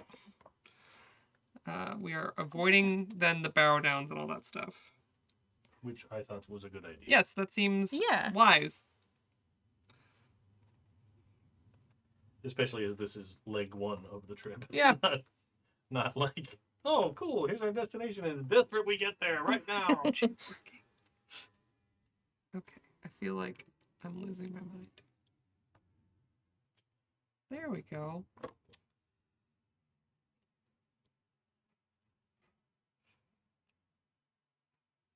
Hey.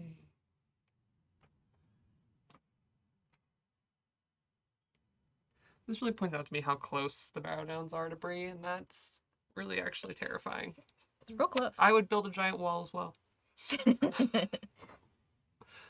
It seems to me like if you lived anywhere in Middle-earth, building a good wall is not a bad Not a investment. bad plan. Or giant rivers that will just wash away your enemies. Well, It's a good plan as that's well. also, that Yeah. counts. Mhm. That's, if It's you like have a the wall. ability to make that happen. Yeah. Wall of water. Yeah. What, not every culture can just build rivers that they can summon and wash away their enemies with? Just so.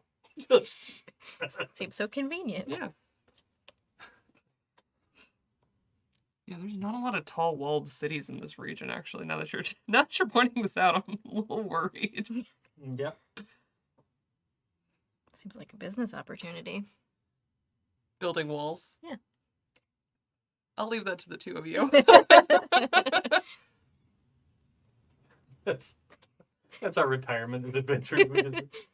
We show up to towns and we're like, you know what you need, folks? A wall. Use all the rocks you gather. Yeah. Trouble's coming to this hamlet, let me tell you. I'll You got a build pool the hall. wooden supports and the gates, and you can stack all the rocks. Incredible. All right. Yeah. Don't mind me just being engrossed in another. So I know the next thing we have to talk about is a role that Yes. we're gonna take Yeah. Yes. for this bit.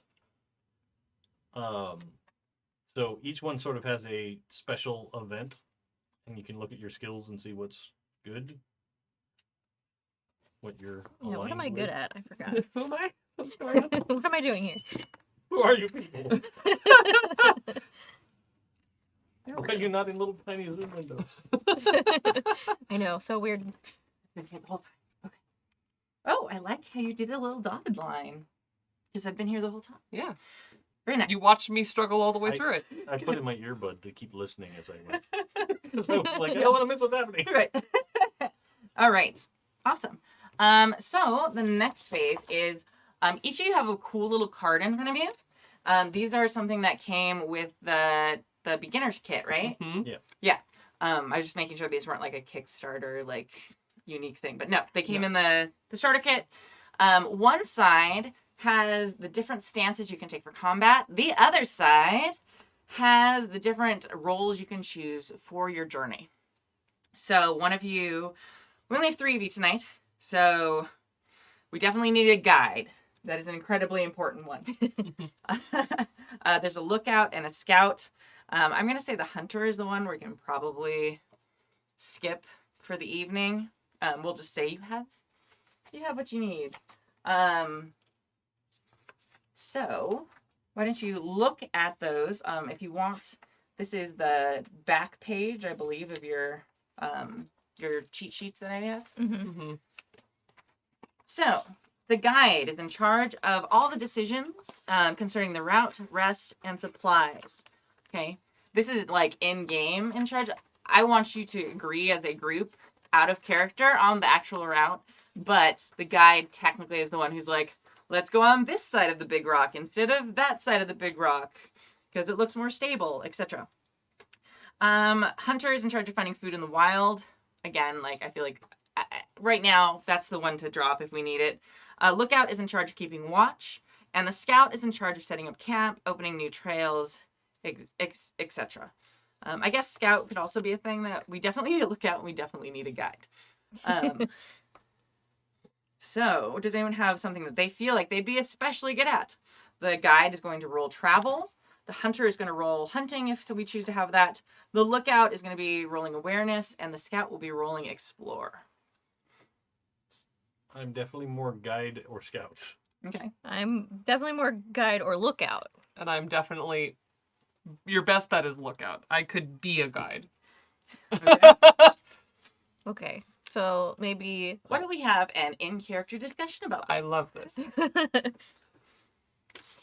Well, I mean, we've also journeyed together before. Yeah. Like, this isn't like, okay, what are you good at? Yeah. I would imagine that from past experiences, if anyone's ever had Aerlind do anything that isn't looking out, he's probably notoriously bad at the, like, life skills things, like hunting.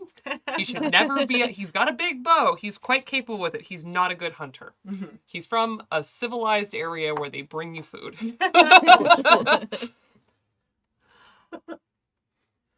The suburban elf. Mhm. Yeah.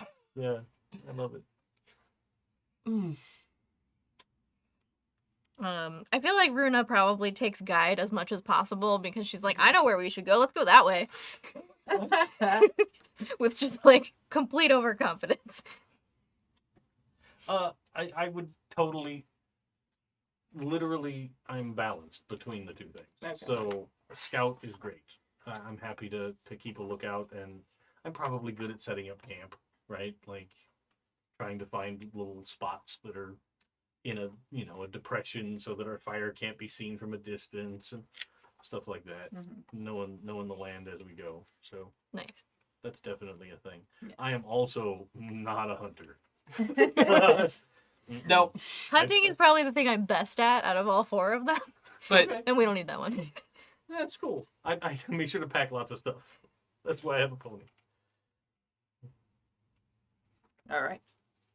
So, especially for this journey, you're not under strained circumstances. You're not being chased. You're not necessarily... You're like, you want to get there quick, but you're not like a huge time crunch. So there's a mechanic where you can do like a forced march where you're like going really fast, and that's like, you know, the hobbits are going to Isengard, and we're like out of town and all that stuff. Okay, we're not in that situation. We're like, our friend Sausage and probably this weird old man want us to go say hi. So we're on our way. it's just sausage. Yeah.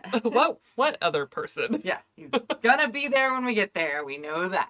All right, cool. So, the guide is gonna roll travel. Okay. How do I do that? So you're gonna roll your travel as a skill, Okay. which is going to be under, if you look on your character sheet, Mhm. I believe it is under heart. Yep. Okay. Do you have pips in it? Yes. Then that's how many d6s you roll in addition to your d12. Okay. Or the special fancy die if you want to roll that one. Sure. Okay. They have a fancy die there, so I wasn't sure if it was one of the ones from the Kickstarter. Oh no, it's just shiny. It's just a pretty one. Pretty. I just like shiny things. Okay. Okay. That doesn't look great. All right, so what did you get on your fate die? 3. Okay. What's the total of it? 8. 8. Okay. I roll bad, you guys. I love this for us, actually. I love So- that roll. What's a journey if not for Exactly. That's okay, because it's a table. Okay. So on an 8 or 9, you find a shortcut. If the roll succeeds, which what is your heart? 14. Nope. Okay.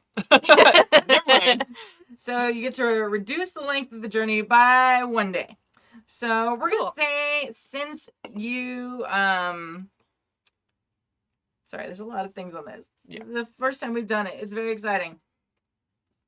So we're gonna say if successful, the first event occurs 3 hexes away. If it fails, the event is 2 hexes away. Okay. So you start out. Oh, we're starting out where the big arrow is on our map. So we're gonna go 2 hexes if you want to move our arrow on our digital map. Ah. I'm zooming in. Sorry. It's fine. I'm getting it. That's a very big arrow. It is. It's as small as it gets, but Yep. you know, It's doing its best. it's free. We don't have to pay a membership to anything, and it's pretty. Okay, I can't actually get to it. It's being annoying. Will you listen to me? No. There we go. No. Oh no! It got bigger. All right. I think if you grab it with like the arrow, if you move Oh, over. there's, yep. So we're moving 3. One, Two. All right. Okay,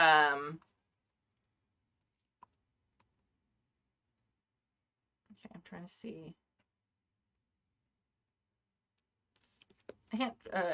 Looking at this, I felt like I understood it earlier, but let me double check. So this is the event type. Yeah, it'll target one of the 4 rolls. Oh, I see. Okay, got it. Okay.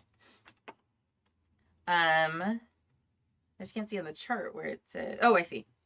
The event target. So I roll that dice, right? Mm-hmm. Which one do I? What do I roll? Like what? What's the? I can't find the adventurer. Sorry, I have all these notes, and I felt like I knew what to do. Roll a success die on the event. Oh, okay. A success die on the event target. What is it? Oh, I see. A d6, and then I roll a d12. Can I have one of your fancy d12s, Dave? Yeah. Is this the reprinted one? Yeah, This is the correct one. yes. Okay. All right, so I'm going to roll a success die, which is a d6. And that is going to tell us. Wait, I lost it again. On the event target table. So that's going to be a 1, which means the scout. So it's going to be against the scout. Okay. And a 1. Ooh. If the roll fails, everyone in the company gains 1 shadow. Ooh. Oh Okay. man. Rough. Okay. I'll do my best, yeah. everybody. So go scout, go. Okay. But I do get +1 die because we're on a road. Okay. All right. Cool.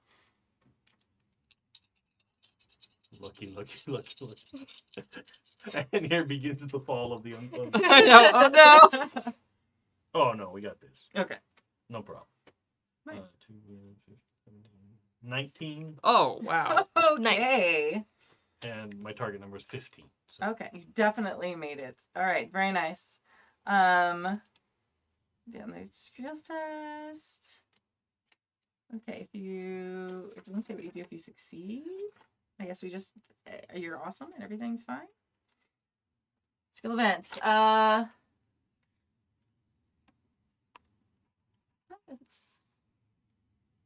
Oh, and we all gain a fatigue. Oh. Yeah. Oh, okay.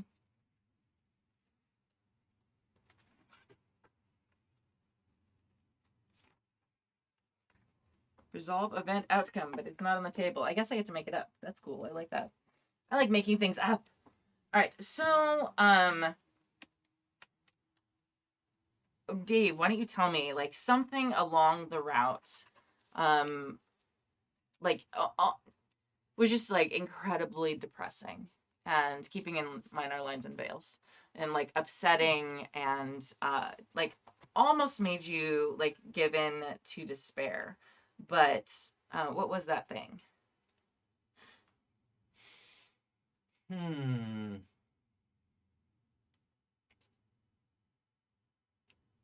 Maybe we come across like farmer's wagon, and clearly something has knocked it over and eaten all the stuff, and the farmer's nowhere to be seen. But like there's some animals that were killed that he was obviously had tied to the wagon that he was leading somewhere, maybe to take to market or back to his farm even. But something overran it, right? And it's just a huge waste, right? It doesn't look like anybody cared enough to actually steal the animals.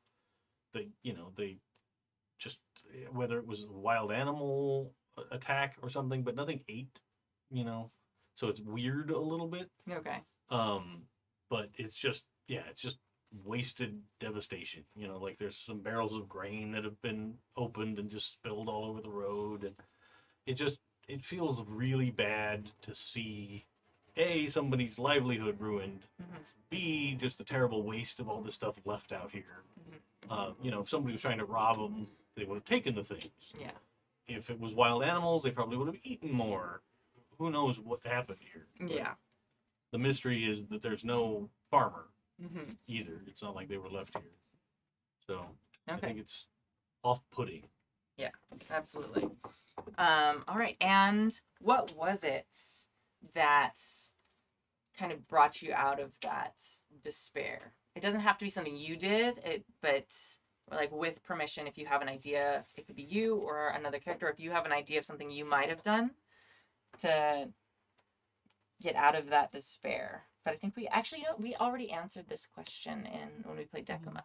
One of our questions was, what do we do when we're feeling down? Does anybody remember what your answer was? We sing. Yeah, exactly. So, you have a moment, or while you like camp for the evening, how does that go? I think anytime there's like a question of mortality, Aerlind also gets very introspective about it because again, this is kind of a new concept for them, and they tend to play like very soft flute music just as like a contemplation and a little bit of a celebration of like there is still music, there is still light in the world, and I think anytime that we're faced with something terrifying, a big fight or something sad like that, or maybe a near-death experience, I think that you find him playing the same like 4 songs. Yeah. Okay. So how do you both of you react to that? I don't think I actually pull out my instrument, but I think I kind of hum along because I've sort of learned your songs now. Mhm. So they're sort of like our comfort songs. You go to them first, and then the rest of us kind of pick them up. So I probably like slowly start tapping a foot, humming along, and just sort of get into it a little bit, watching the fire, like staring into the, like night vision's just gone, but watching the fire dance kind of start to feel a little better. Yeah. What does your singing voice sound like? Or when you're humming, what does it sound like? I think it's higher than we envision dwarf voices. Not Joey. super high. Yeah, not not the upper end of tenor kind of dwarf, but more like mid to upper baritone Okay. sort of a voice. Nice. Is it like clear or is it like gravelly? You can think about it if you don't have a decision. These are the things that are important to me. No, I didn't. It's just things I didn't answer already in my head. Yeah. I think it's more clear Okay. because I think as a dwarf he actually isn't a smoker. So it's sort of pretty clear. It probably usually takes a while to get there though. Okay. I feel like he starts singing and it's more like fighting through the sort of buildup of just Yeah. and then it starts to come out more clear and open. Yeah. And just so we're all clear at the table, the thing I absolutely adored about Rings of Power, which yes, there was a thing, I absolutely adored how the dwarves used music to find ore in the mountains. That seemed so spot on and perfect to me, and like how like the earth would resonate when they hit specific tones, and I just it was so good. If only everything else had been as good as that. But so that is canon in our world. Absolutely. Yes, that is amazing. Awesome. Okay, and what do you do? I think Runa kind of waits for Hannar to like start humming and like getting into it. And then when she joins in, she starts to like make up lyrics that are like grandiosely describing their journey thus far, whatever happened to them that day, kind of like making it epic.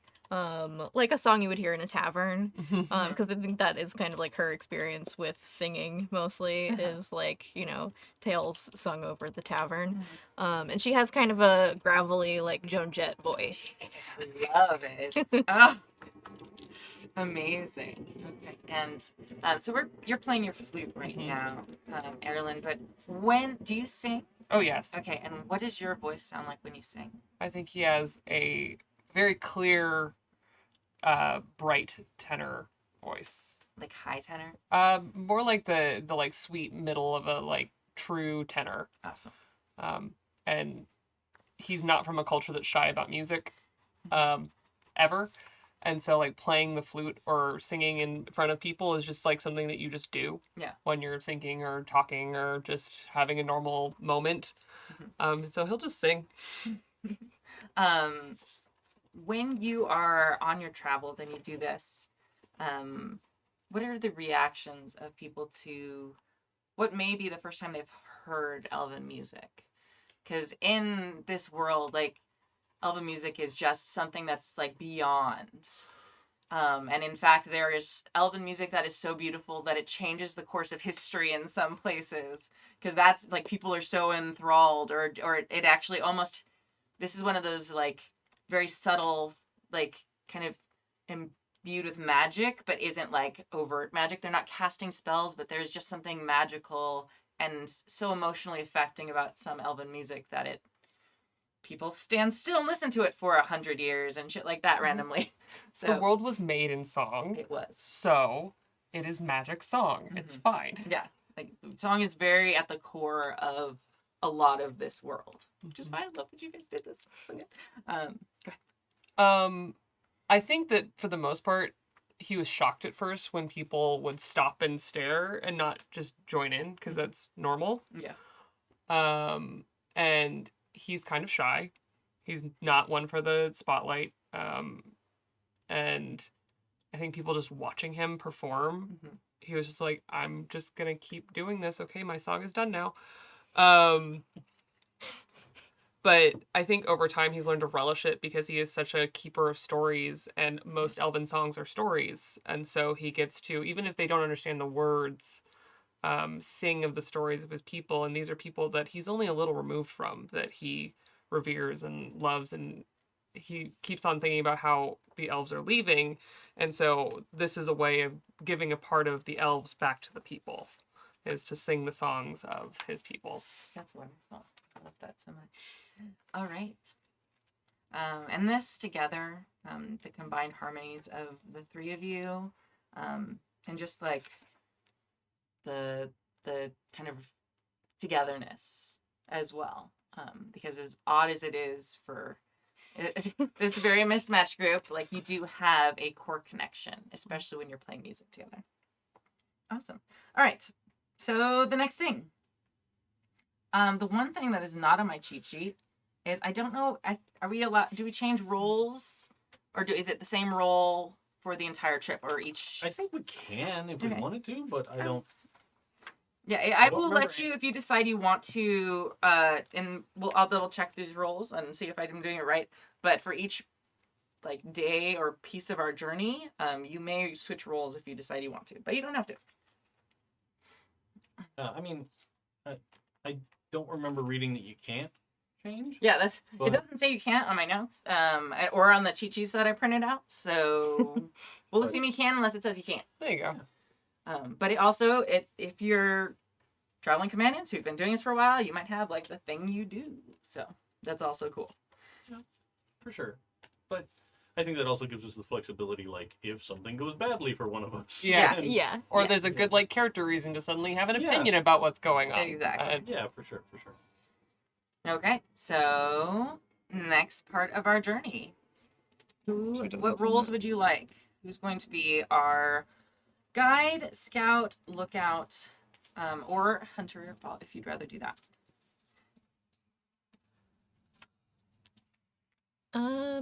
I'm happy to try guide again, but we all know I roll bad, so. I mean, you didn't roll bad. Yeah.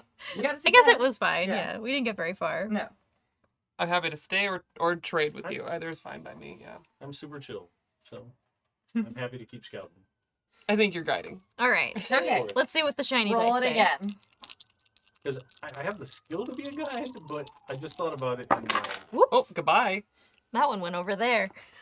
Can I roll that Yeah, one you can again? roll it It again. jumped out. Okay. my heart target number is very high. Oh, So it's probably not I so should good. probably check that, huh? Okay, so my D6 is a 5, Okay. and then I got a 6 on the other one. Okay. So We have- does the total meet your TN? No. Okay. So you fail again. That's Still okay. no. So our event is 2 hexes away. So, Elf, please move the arrow I to have point. moved the Okay. arrow. Fantastic. So now we are here. So now I'm going to roll a success die. See, we're learning. This is good. Yeah. 4. So that means it happens with a lookout. Oh boy. So you're gonna roll. Oh wait. I have to roll my feet die. 5. All right. So wait. I think you roll after I figure out what it is. Okay. So 5. A mishap. So if your roll fails, we'll add 1 day to the length of the journey, and the target gains 1 additional fatigue. Cool.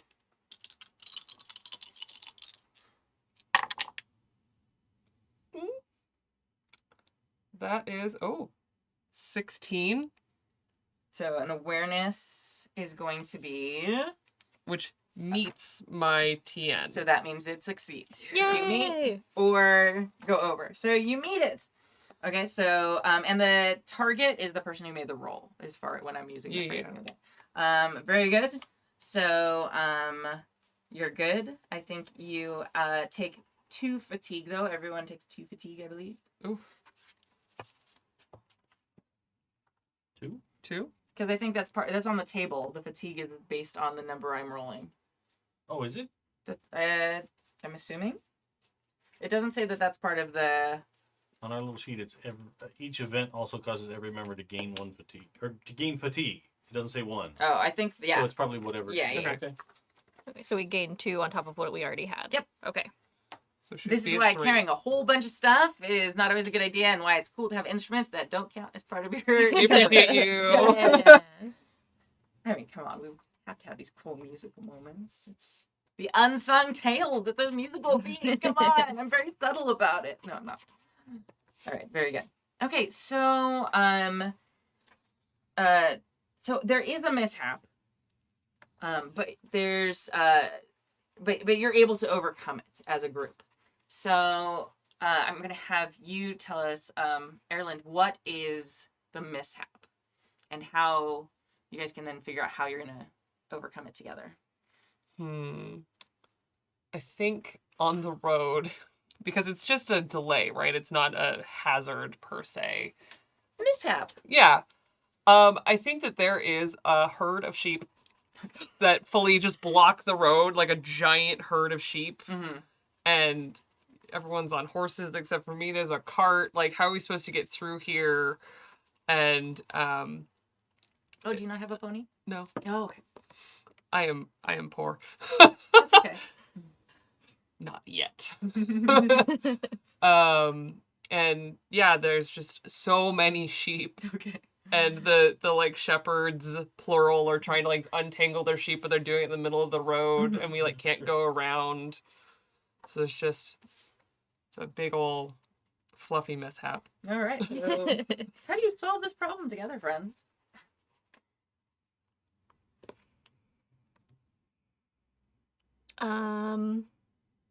I think Runa would get off of the pony and just go human sheepdog. It's like, where you need these guys to go? Come on, let's go. Scoot, scoot. And just start shooing sheep. Okay. Yeah, I Where's feel Brandy when you need him, man? Yeah. I know, right? She's like, I've seen a dog do this. I bet I can do it. I'm smarter than a dog. Sound logic. Yeah. Definitely the golden retriever character. I love her. I feel like Hannar's first reaction is to go full Sean Connery in Last Crusade and be like get big and try and scare them. Yeah. Like, just make angry dwarf noises Yeah. and run at the and just make them go. I think watching this, Aerlind's like, can't do that. So he tries to like sheepdog them, but he's so not scary Yeah. that the sheep are just like, sup. I think the sheep are more like curious about you. They keep like walking up to you. It's just like patting the sheep, like, this is how you can move now. It's okay. All right. So in this somewhat hectic, kind of lighthearted, silly moment, you're able to avert this mishap, which may have like was going to delay you because like it's just so many sheep. And you kind of get them off the road, and you're able to narrowly get back and stay on course and on track for your timetable. I love it. All right. So let's have our next bit of our journey. All right. I don't know about you, but it's hard work scaring sheep. Yeah. Yeah. It is. That's how we got that fatigue. Yeah, that's what I got. Oh! Success! Yay! Yay! Okay. Success, we get to move 3 hexes. Yay! And on your feat die, did you get a cool thing? I got 10. Okay. 1 for each. I think that's what it is. Okay. I think you have to get the little Gandalf ruin. Oh no. 2. 1 for each. Oh yeah. That's what that is. Okay. Oh, we're reaching Sarbad. Okay. No, it's still just regular wildlands. So I know, but it's a Close. crazy. it's a named city. place. Yeah, it's a town. All right, so I'm gonna zoom in here so I can see things. So Tharbend, let me move this so I can see that. Okay, so kind of a small place, and there's the bridge there that you can go across. You're not quite there yet. So are you still our guide, or is someone else the guide for today? Oh, you sure you rolled it? Oh, you did right. I That's did. what got us here. Oh yeah, I'm Yeah, yeah. sorry. I got a I roll 4 next. and a There we 10. You roll.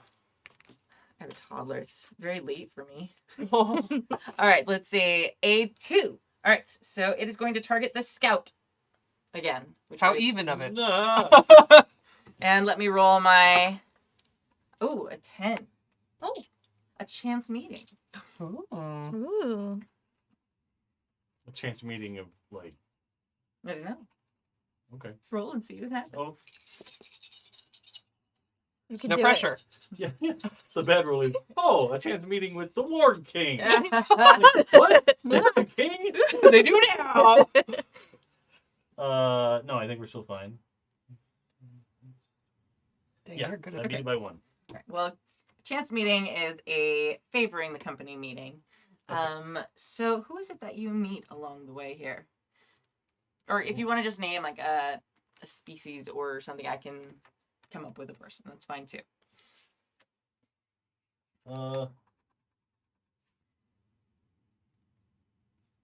Maybe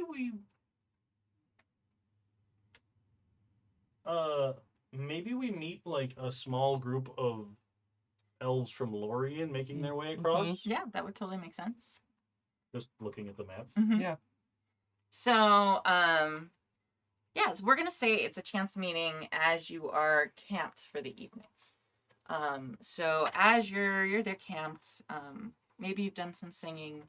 Probably, you hear it first. Like there's elven music. And what you're going to be seeing is a pilgrimage. It is part of these group of elves are going to the Grey Havens to board their ships and leave.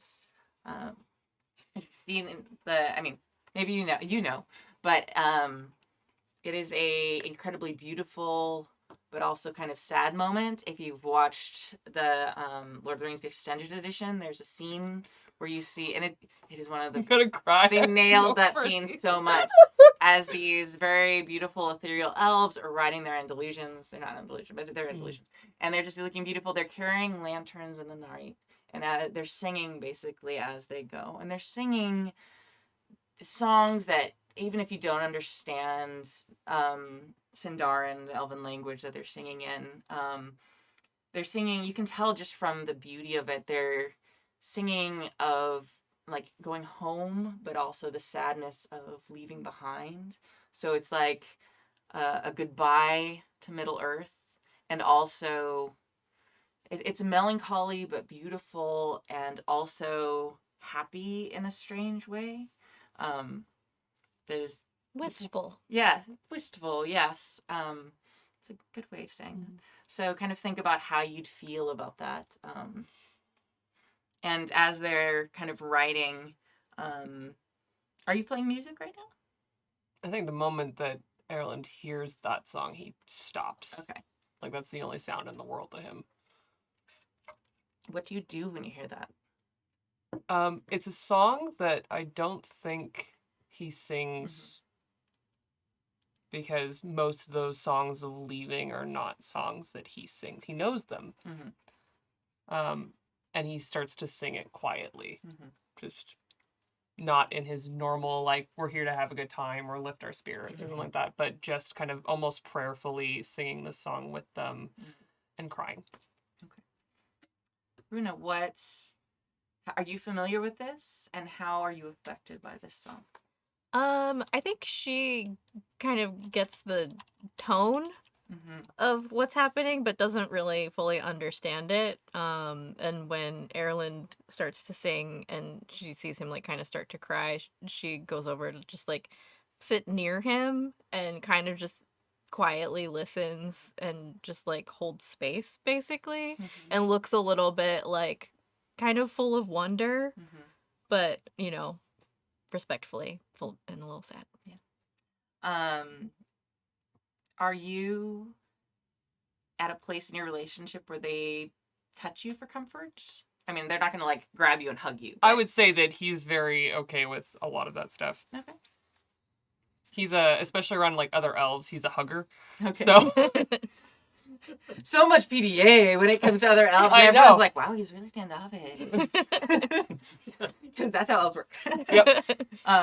Okay. What is your reaction as a dwarf? Are you familiar with this? I don't think at all. Okay. The only elf I've ever heard sing anything is here with us, and to see a group of elves is weird. But I don't think that the tone of their song, nor what begins to happen, is lost. So I think he takes off his helmet and kind of sets it down and like doesn't really know what to do, but sort of just watches quietly, awkwardly, that the audience member that's never been at a performance of the Hallelujah chorus doesn't know the whole stand-up part at the end, and like everybody else is like, oh, okay, like watching for cues, like what am I supposed to do? Am I like, should I say hello? Should I not say hello? Like all of that. So just kind of watching, sort of wondrously, like what's. I mean, it's fairly common knowledge that elves do this, right? Oh, so, yeah. Yeah. So it's probably okay. Do we like give them gifts for their journey? Like, do they need things? Do they? Is it perilous? Like, do they? I know there's the whole boat thing, and you built boats. Is it like Are you a long asking these trip? questions, or do you? No, I think like all that's running through his head. Like he's like reaching in pouches, like trying to find like what's an appropriate gift for a departing elf. Like I don't know. Probably like I don't know. Probably he ends up with like a couple of the little vials with gold flakes in them, and like shakes them up to make them look twinkly in this lantern light. And he's probably like. Like offering him up quietly, not like here, please, or anything, but just sort of holding him up, like if you need something to take with you, sort of a move. Okay, I love it. Okay, while this is happening, while you're like hearing them, like the procession like continues, but one of them notices your group and then notices that you're with them. So Aerlind, she pulls off, and like she's riding her beautiful Andalusian horse, and she rides up, and like gracefully dismounts. And she waits till the song that is being sung is over, and as you were also singing it, hold on just a second. While you look, Okay. as she approaches, Mhm. Aerlind gets to his feet and goes to greet her and like bows even before she's even off her horse. Oh, very nice. Where's my Sindarin cheat sheet? Hold, please. Language emergency, guys. Language emergency. I'm gonna have my first elf and like not have it be right. Dear Lord. All right. Seriously, where is it? Oh, it's right. Found it. So she has pale skin. It's a bit of a golden hue. And kind of the color of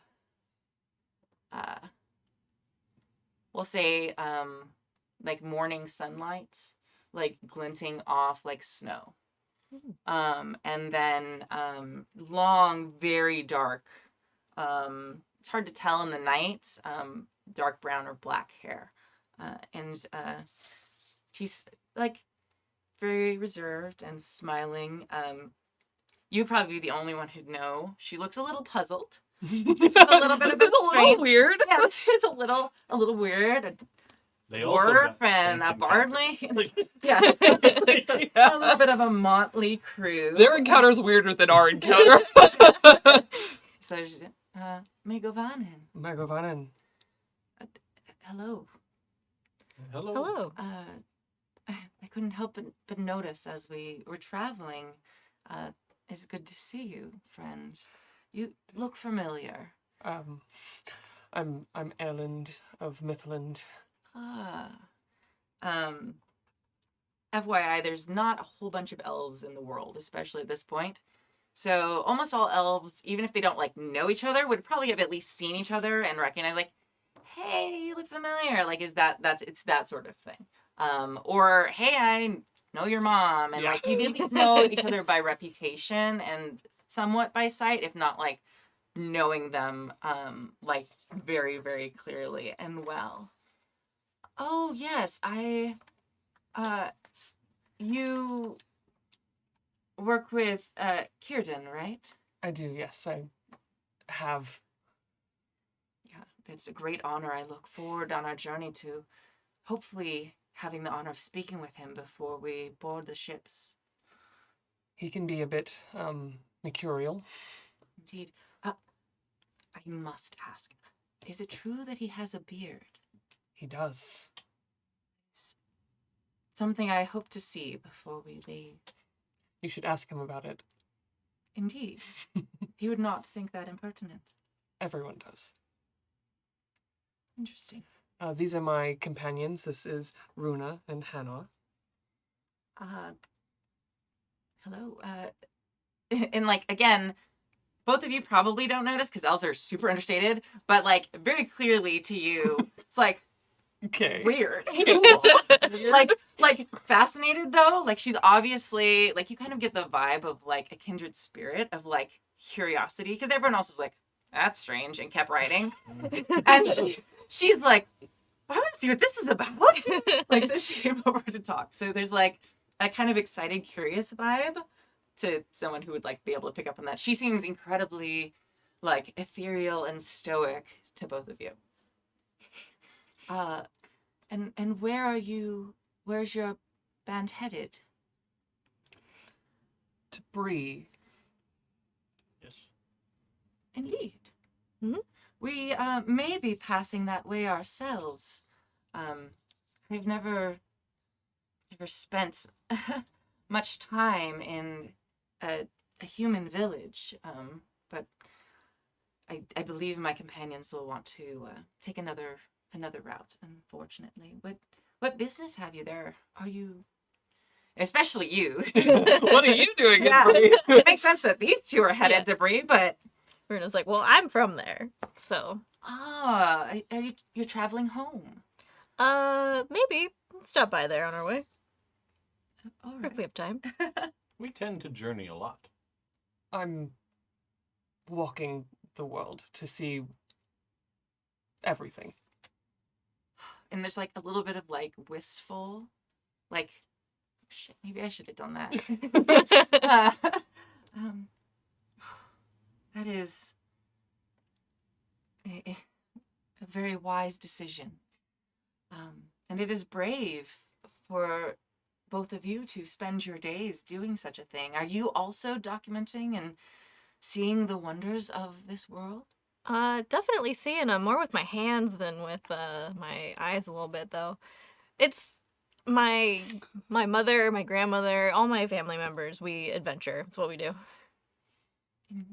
Very goodness. If you make it to Bree, you should stop by my mom's house. She'll make you dinner and tell you all about it.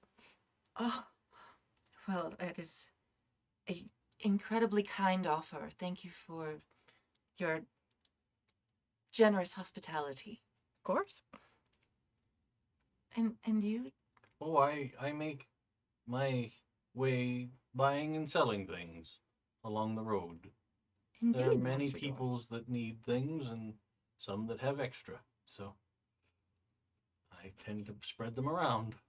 Balancing the scales of the haves and have-nots?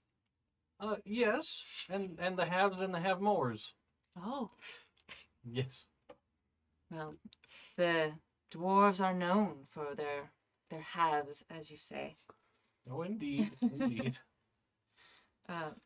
Aerlind has taken a very rapt attention onto a rock on the ground next to him. Runa is desperately trying not to Like, laugh. No, no. Well, perhaps I can... I thought I heard you singing as we traveled. Oh, no, not nearly as well as you and your companions, but it fills the night with companionship to not sit here in the dark. Well, my lovely steed will be able to catch my companions if I spend a bit more time with you. My name is Nanelini, and I would like to hear your songs, if only to remember them after I leave. You should hear his instrument. Oh, you play an instrument. Oh, I do, and from the cloak. Yeah. That's what they do. Unexpected party time. So we're gonna kind of like fade on like her sitting and joining you in song for a bit. And that is, she gives you a bit of, she shares a little bit of her music that you may or may not have heard, and listens to your stories and kind of shares just moments with you, and then takes her leave, and you see her gracefully mount her steed, who then very almost silently, but also at a very quick pace, rides off into the night after the rest of the pilgrimage. And because of that encounter, you do not take any fatigue during this ride. Nice. Lovely. Yay! All right. So this is going to take a little bit. I know we have an end time at 10 o'clock. So we'll do maybe one more, and Sure. then we'll hold there. And the cool thing about Jamboard is we can leave our little arrow pointing right where it is, Yeah. and it'll be there next time when we come back. So then we will be able to pick up right where we leave off. So let's do one more round. All right. All right. Shall you guide us, or do you want to do something else? I can guide. I don't mind. Great. Okay.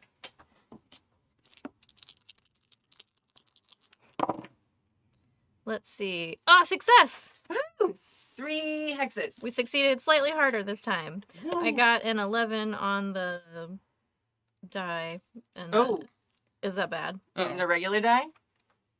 It is. Is it a... Oh, no. On the... On the fate die. The fate die. Ruh-roh. Okay. Ruh-roh. I'm super And hand that killed us. I think I found a hornet's nest, you guys. Let's see. It doesn't say what to do about the marching thing for the tests. with if you roll the eye.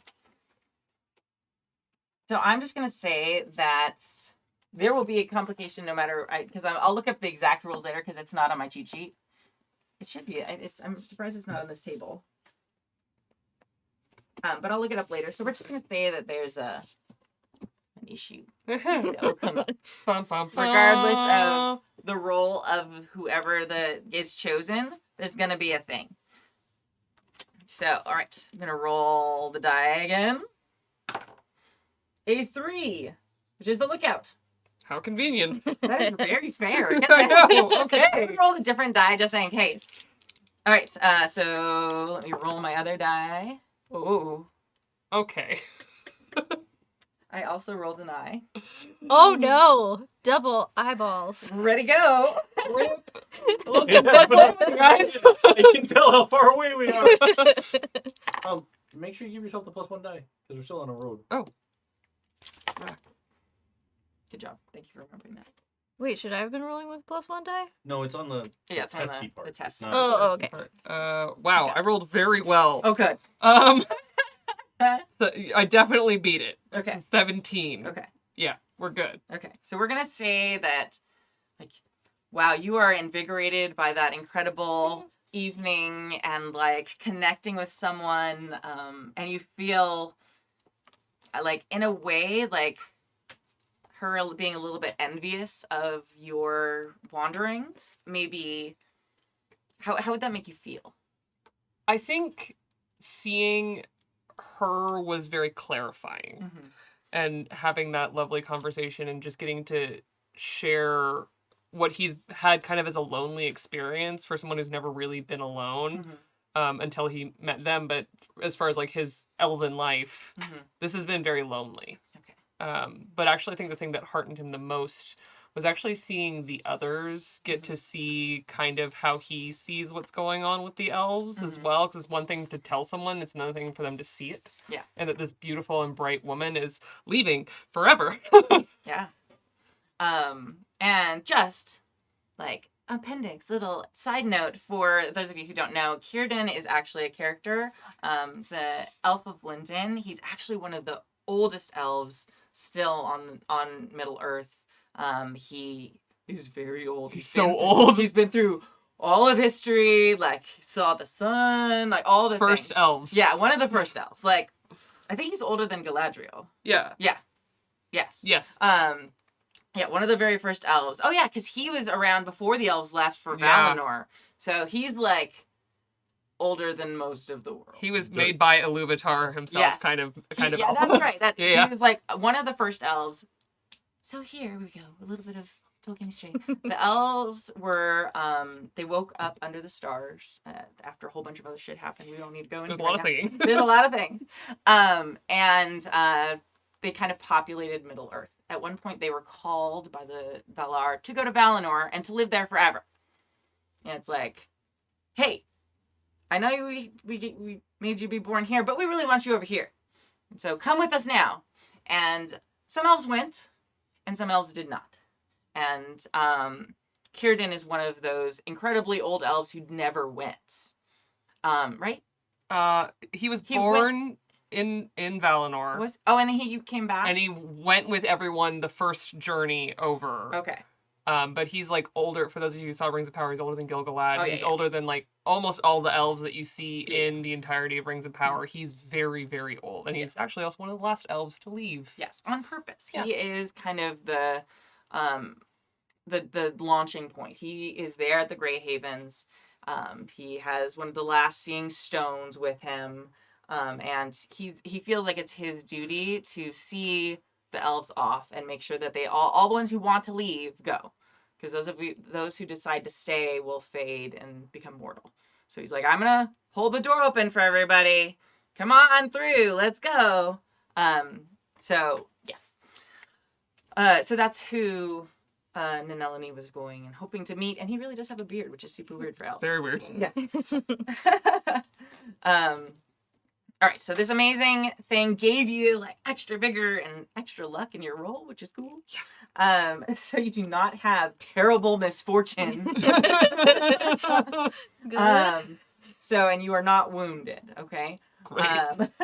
But you do take 3 fatigue, everybody. Ooh, Ooh. woof. Yes. And your incredible, like, terrible misfortune. I'm gonna have Samantha come up with this one since you haven't been called on yet. no. Terrible misfortune. Yeah, what was the thing that would have wounded somebody? Like, it would have caused wounds, like, that happened as you were traveling. Let's see. So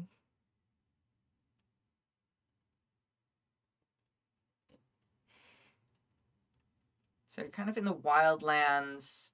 You've passed the river. Okay. So you're kind of in this, like, open area here.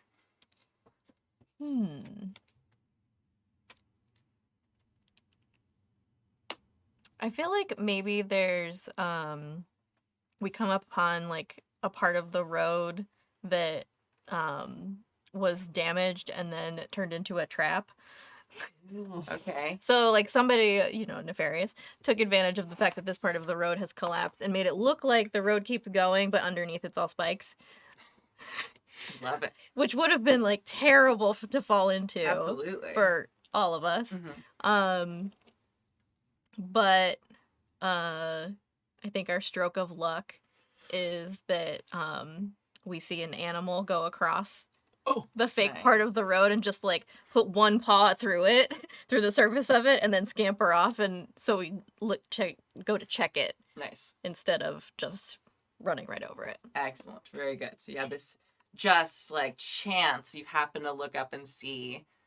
We'll say it's like a ground squirrel or something. Yeah, something like something heavy enough to like break the surface. Maybe a fox. Okay, a little fox. Yeah. Okay, so it's not quite heavy enough to fall through because they're obviously aiming for like people-sized creatures and horses. So this fox goes running across, and then you just see him like stumble for a second as his like right front leg goes through, and then he kind of backs up, and then continues on, and he's able to then kind of navigate his way across. Which one of you sees that? Yeah. It makes sense that they all do that. Definitely. But I don't think he fully understands, but he definitely, anytime he sees something, especially because, we're traveling together and weird stuff happens, he's like, that fox, its paw just went through the ground. That's not what ground's supposed to do. No. Maybe a sinkhole. Could be a sinkhole. We should check it out. Slowly, though. We got lots of rock. Throws rock at it. All right, and you throw the rock and it goes and it kind of disappears. It's like, how big is a rock? It's probably fairly large. Okay. She like jumped. So we're talking like, it's like a small melon-sized rock that you're carrying with you. Cool. We could find the rock. Just find one on the side of the road. Ooh, this is my trap throwing rock. It's like, right, shot put time. Tony, okay. Okay. So, you throw, and then there's like a dip, and you can see then there's like a little hole in like the straw or whatever's on top of it that like it's fallen through. And now that you kind of realize, you can kind of see the outline of like where they've kind of thrown dirt over it, but it's not the same as the rest of the road. Gotcha. And you are able to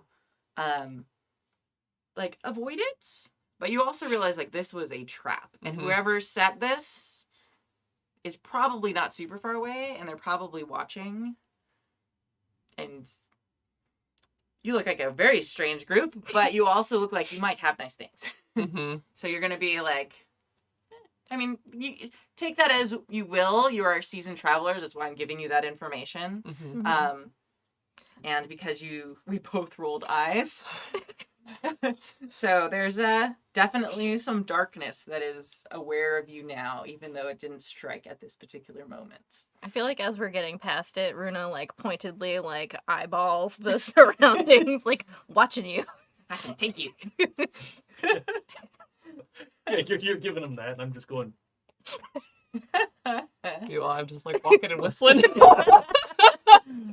All right. I'm going to give us a choice right now because I know it is late and some of us have a little bit farther drives than others. We can pause here. I'm happy to do this. We can take up next time, or do we want to do the last few rounds and go to Bree, and I'll make it a little faster than the last ones.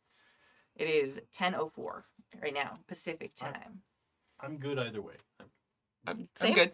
Okay. Let's do it. Let's Let's go to do Bree Bree. then. Yeah, let's do We it. can do it. We can meet sausage there. Let's Sausage, go. sausage will be there. Sausage and Bree, amazing.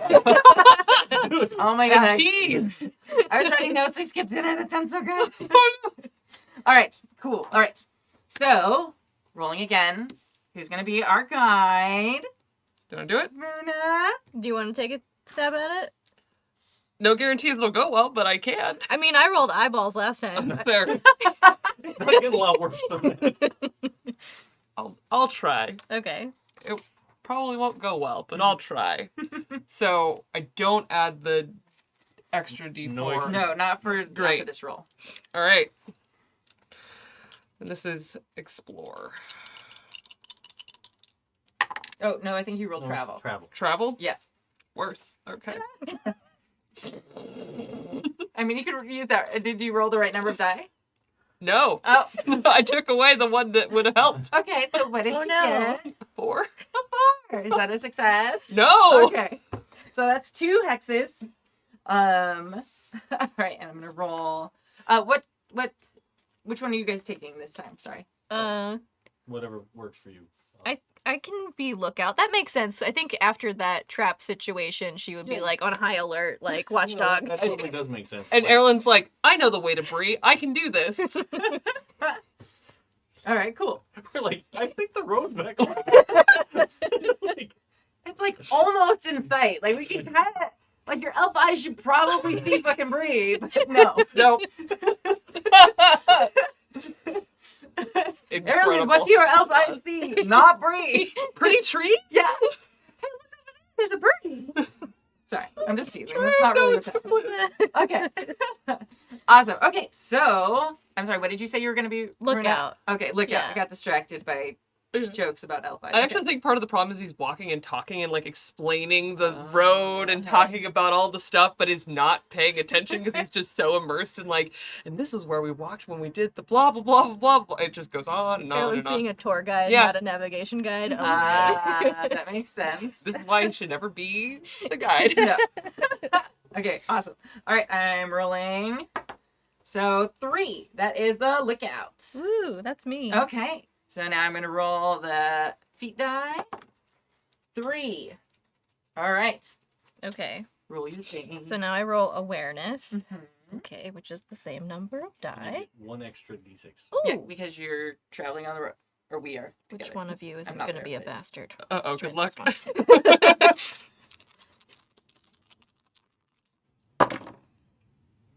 Oh, good job. Oh, not a bastard.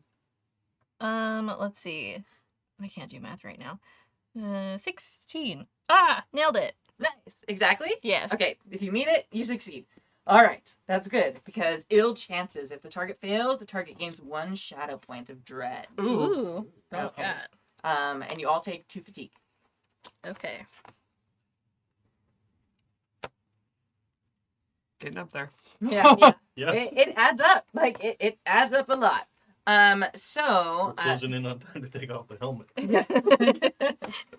so let's just go over fatigue for just a second. No reason. No reason to talk about those rules right now in this particular moment. So and endurance. Basically, dang it, I thought I had the right page on this. Dang it. Where'd it go? All right, so you have endurance. And so damage dealt is dealt to endurance. At 0, you fall unconscious, and you wake up an hour with 1 endurance as long as nothing else happens. And you become weary if your endurance drops below your load plus fatigue. Okay. You can take a short rest if you want, so we can stop along the way if we need to. And then there's like a prolonged rest, which is like usually like a full night's sleep. So we're just gonna say, you can take a prolonged run a day, recover all lost endurance if not wounded. Okay, never mind. You have all the endurance. Yeah, I was like, have we not been sleeping? Sorry. No, but we haven't been taking any endurance damage. No, Our no. fatigue just going up. Yes. Yeah. Right. So Okay. even if your fatigue, if your endurance is still totally undamaged, if your fatigue level plus your load is higher than your endurance number, Got it. Yeah. then you're weary. Yes. Mhm. So, and if Okay. you're shelter in a safe refuge, you lose 1 of your fatigue, but we've been camping along the road, so we don't have those conditions. So your Got it. fatigue's probably pretty high. And you might be weary if your load plus fatigue, if you add those two together, and it's bigger than your endurance. Not quite yet. Not quite but yet. close. Close. Yep. Glad Bree's like right around the corner. It's very Come on, exciting. Bree. Yeah. Okay. These journeys of 20 hexes are a little Yeah, it's a long. little. It's a It's lot. I mean, but it is very true to like the source Oh, yeah. material. I love it. It does the thing, and it's actually really kind of fun to like make stuff up. Yeah. I've been chatting in the Discord, and like people are like, "I'm definitely not an improv." Some people are like improv jams, like I am, and some people are not. And I'm looking at this, I'm like, you like plan out all these different, and you just like pull it out, and you plan like script 80 things, which is amazing if you do that. That's just not how I do it. But hopefully I also like pull off making stuff up because I know this world pretty well. Okay, awesome. That's the key. Yeah. Right? Yeah. Like if you're a person that's steeped in the lore of Middle Earth, much easier to pull it off. Mhm. Otherwise, it's like pre-improv. Yeah. You're doing it all ahead of time on paper, and then You see a person with big ears. They look nice. And I don't know how you do that, actually, because it's been so long since I didn't know anything about, I don't remember a time when I didn't know anything No. else. Okay. So we're just going to kind of roll through that. I'm sorry, I rolled so ill chances. So, I'm just going to kind of narrate this piece to you so we can, like, keep going. So there's a chance you see that there is again like it looks like what you saw earlier, where it's kind of like, is this a crime scene? Is it not a crime scene? Like maybe it's just bad luck. But again, also with the trap that was set and that you narrowly diverted, that you narrowly averted, like it's just kind of like becoming a pattern. And it's like, and this time it's not like a full cart, but there are just some like weirs along the side of the road that are like, why were these here? And there's like some reddish ground that looks like it might have been blood. So it's just kind of like another like disconcerting thing that's like, ugh, okay. We'll just say you have like another evening of seeing, because I'm just gonna assume every night you sing. Yeah. Because Yeah. that's awesome. Okay. unless there's some specific reason why we should. Yeah. Okay, we're gonna sneak up Deep, on deep into Mordor. Yeah. the bad guys. Let's all sing quietly. Runa, get your drum out. Yeah. Awesome. There's just this orc on a wall somewhere that goes, "What the hell is that?" Start singing where there's a whip, there's a way. Yeah. Yep. Oh, that was a deep cut. Yeah, that's a bad deep cut. It's That good. song's terrible. As we bed down for the evening, Aerlind is like, I am so please someone else take the lead. Just so embarrassed down to his soul. Now, is this something that Aerlind feels comfortable doing in this group, like admitting, like fault or weakness or imperfection, or is this something that they're very used to and are okay with? I don't think they do it very often. Okay. Because I think sometimes it's a matter of like you have to understand that you've not done something well to then apologize. I think in this case, there's no missing the fact that they walked them fully off the road. Yeah. Yeah. Mm-hmm. Okay. All right. So what are the rules? What are the roles you're going to take the next day? I'm happy to take back guide from Aerlind. Just be like, Do you want to try it? I'll try it. Okay. Go ahead. Great. Yeah, go ahead. I have dice. I just have a very high target. That's all. All right. Shall you scout or look out? I can scout. You're good at lookout. Thank you. Oh, Uh-oh. I also got an eye. Ooh. But, no, I didn't make it. Okay. The eye counts as 0, right? Yeah. Yeah. Okay. Yeah. Rough. I didn't make it. Does not add anything. If I'd gotten almost Ooh. any other number, it would have been okay. But Okay. Oh yeah. Did you add it as an 11 before? I did. Okay. Well, we'll just. Oops. Sorry, I should have made that more clear. If you get like an 11 or an I, it is a 0 to your roll. Noted. But I won't retcon it and be like, "Oh, doom on you, doom, everybody." Doom? Ha! I mean, we'll find our own at this rate. Yeah. Yeah. I am not worried about doom. Okay. So you fail. So it means you go 2 hexes. And we're gonna say we're in spring right now, friends. Okay. And I'm gonna roll the. Oh, what are rolls? Do both of you take? Did you? already say? A scout. Scout again. Lookout. Okay. Oh, 3. So look out. Okay. I'm trying to move our And- guy. There we go. Oh, okay. Getting close. 2. Okay, I'm ready. Oh, darn dice. Smell the brie. Oh man, Oh no. why? That is not going to make it. Okay. So you kind of think you might have seen a shortcut, but man, you led everyone astray yesterday, so maybe you shouldn't say anything and you're just gonna keep going on the road. Yeah. Yeah. So if you had succeeded, you would have gotten a shortcut. So, and everyone takes 1 fatigue, please. Sure. It's not so bad. No. Yeah. No. Oh, and I'm sorry for the mishap yesterday. You take 2 fatigue. Okay, I think I'm I think tie. we did that. Did you I think already? I did that. Okay, great. Okay. I don't know if anyone else did, but Because I remember we took 2 last round. okay, cool. Then if you did, that's great. Oh, I got one more. Okay. Oof. Whew. All right. So we'll see. Next thing.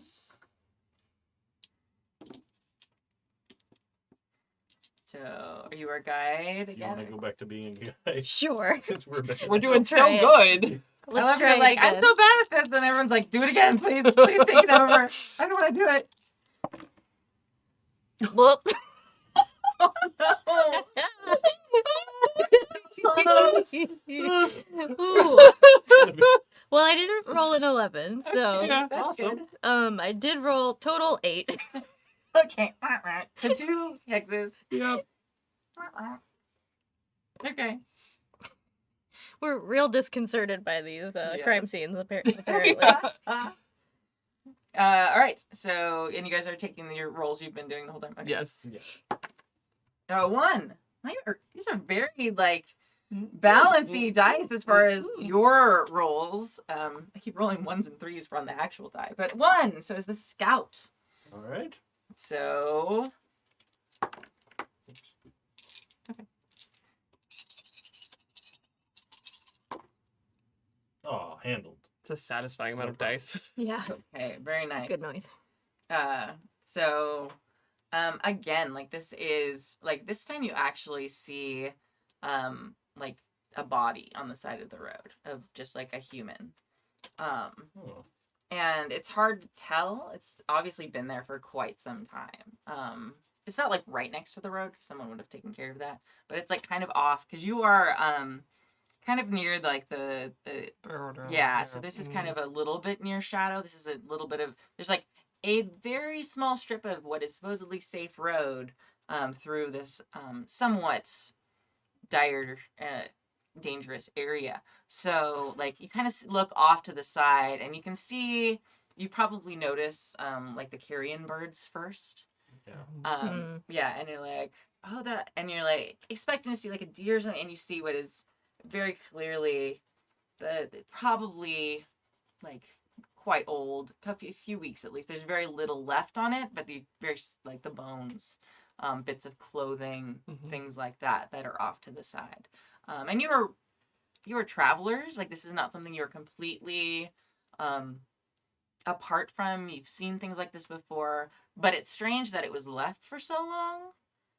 And it's also strange. Just again, it's like one more thing in this like this road seems more dangerous than it has been in past journeys. Especially so close to Bree. Yeah, Yeah. like Yeah. especially. Yeah, it's like it seems like someone definitely should have like especially this is probably someone who knows people in Bree. Like most people along this road, especially the human sort, like if you're in Bree, there's like, you know, there's people are gonna know you probably. All right. So let's roll. Yeah. How But about you don't take any dread because of your seasoned kind of know. And you were also sort of like prepared for this because of all the things you've seen along the way. This isn't catching you off guard. You're kind of like hardening your hearts a bit because you're like, okay, something is up on this road. All right, next roll. all right? Do better. Okay, a little better. Still not good. Fail. Fail. Oh, no. We got total 11. Wah, wah. Okay. Wah, wah. I believe if you'd like, you can spend a hope if you'd like to give yourself one more die. How? That's real hard to get back, right? Maybe. This may not be a great thing, but I wanted to mention so you guys know. Yeah. But you do not have to. I don't think I'm going to, Okay, but so that's good to that's fine. know. You're like, I need my fucking hope. Have you seen this road? It's really depressing. I want my hope. It is a really depressing road. All right. Normal Yes. rolls? Sure. Okay. 1. Okay, again, the scout. We've broken the cycle. Yeah. It's better this way. I should not be the scout.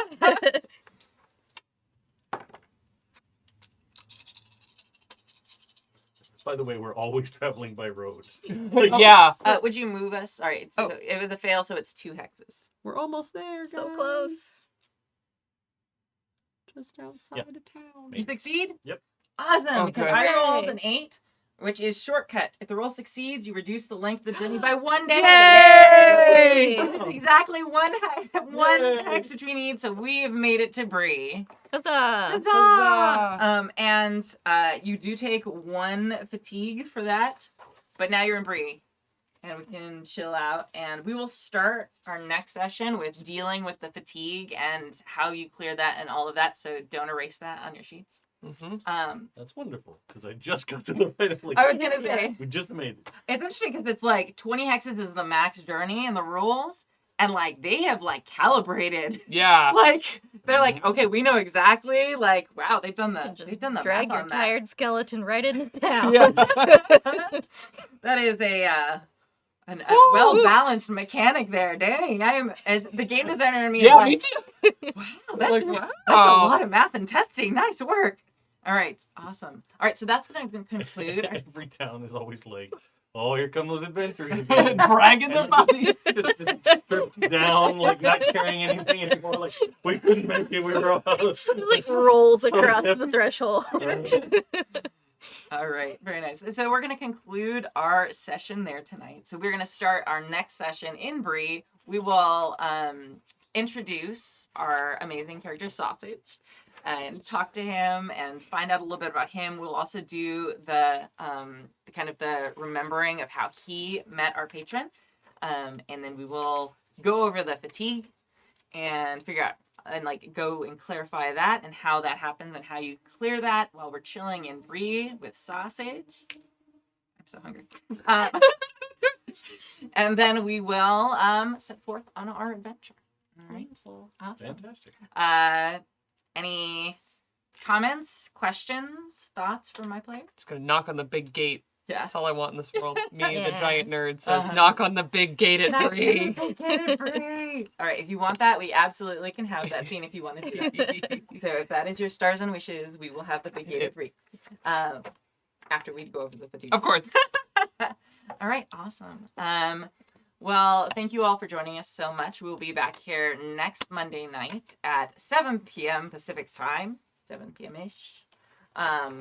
And let's go around the table, and this is the part where you plug yourself and other things you do and whatever else you want. Let's start. That's me. Yeah. Again, I'm Sam. You can find me at Red Pandroid on most of the socials, and here on Monday nights in this wonderful game. And if you're curious about what kind of weird art I make, you could go to my shop at stiarnastore.com. Yeah. I make kind of magical, myth-inspired clothing, accessories, and whatnot. And also, she drew all the Decima cards at Brittany. I did do that. Yes. All right. Kai. Hi guys, I'm Kai. You can find me as Estelle of Imadris on all social media platforms. That's a great name. Thanks. I'm so excited. We just announced today that on Sunday, the very first episode of my podcast that I've been working on for a year, with a group called the Lore Brewery. Drops on Sunday, the 11th. It's a 2-part 5e adventure called Ashes and Dust. It is a post-apocalyptic adventure, and it is our inaugural adventure. It is DM'd by me. Awesome. And it will be the first of 2 stories that we're dropping this month as our opening month. We're doing that, and we're doing a special called Elf Crimes. It is a homemade 1-page system by one of our players, Rascal Cat Games. And it is Christmas elves doing weird things this year because we've done this game for years. This year it is a noir kind of Knives Out detective story, but of course it's Christmas elves, so it's deeply strange. Yeah. That's coming out on the 18th. And then on the 17th, I'm also starting a new streamed game called What We Do in the Shallows. It is a pirate-themed 5e adventure. It's an ongoing adventure, and we've been cooking that game up for about 6 months, so I'm very excited. Nice. There's a lot going on this month. That's so exciting. And yeah, you're like Elf Crimes. I'm like still in Middle Earth. I'm like, wow. Like, what does that look like? Yeah. No, it's a lot of like, I did a little crazy. Yeah, it's a lot more like that. It's a very fun system. That's awesome. That's amazing. And my brain immediately, because sometimes it takes left turns, immediately went to like the DuckTales song Oh, with yeah. like sometimes elf crime. Yeah. Yeah. Okay. And I'm Kadave. I'll be here happily every Monday. No, we're happy jacks. You have to be happy. It's part of the thing. What? I'm just kidding. It's bad. mandatory. It was a terrible joke. Go ahead. It was literally good. I like pushed my hair back and I didn't hear you. So You're like happily. Cool. I'm like, well, we're happy jacks. You have to be happy. We're not. We're really very surly and sarcastic, but we're happy while we're done. yeah, you can enjoy whatever. Yeah. It's good. I haven't started streaming my trucker game yet. Again, I said I was going to, and I still haven't. I'm figuring it out. That's I'm fine. finding a time that I can do it and not have my children running on stream with me, because that's awkward and weird. But I do want to get back to it because they've opened up like 3 more states that I haven't visited in the Oh. game. So That's exciting. it's their model is weird. Like literally DLC is like state by state. Yeah. But they do a really good job of sort of capturing the feel of different cities in the game. Oh. So if you're from some obscure city in Texas, for example, they usually will have like that weird water tower that looks like a golf ball, or just like Oh. random stuff that they populate into the game. It's pretty neat. It's very fun. But yeah, I'll get back to it eventually. I Awesome. swear, for real. We switch us back to the frame. Oh, It's okay.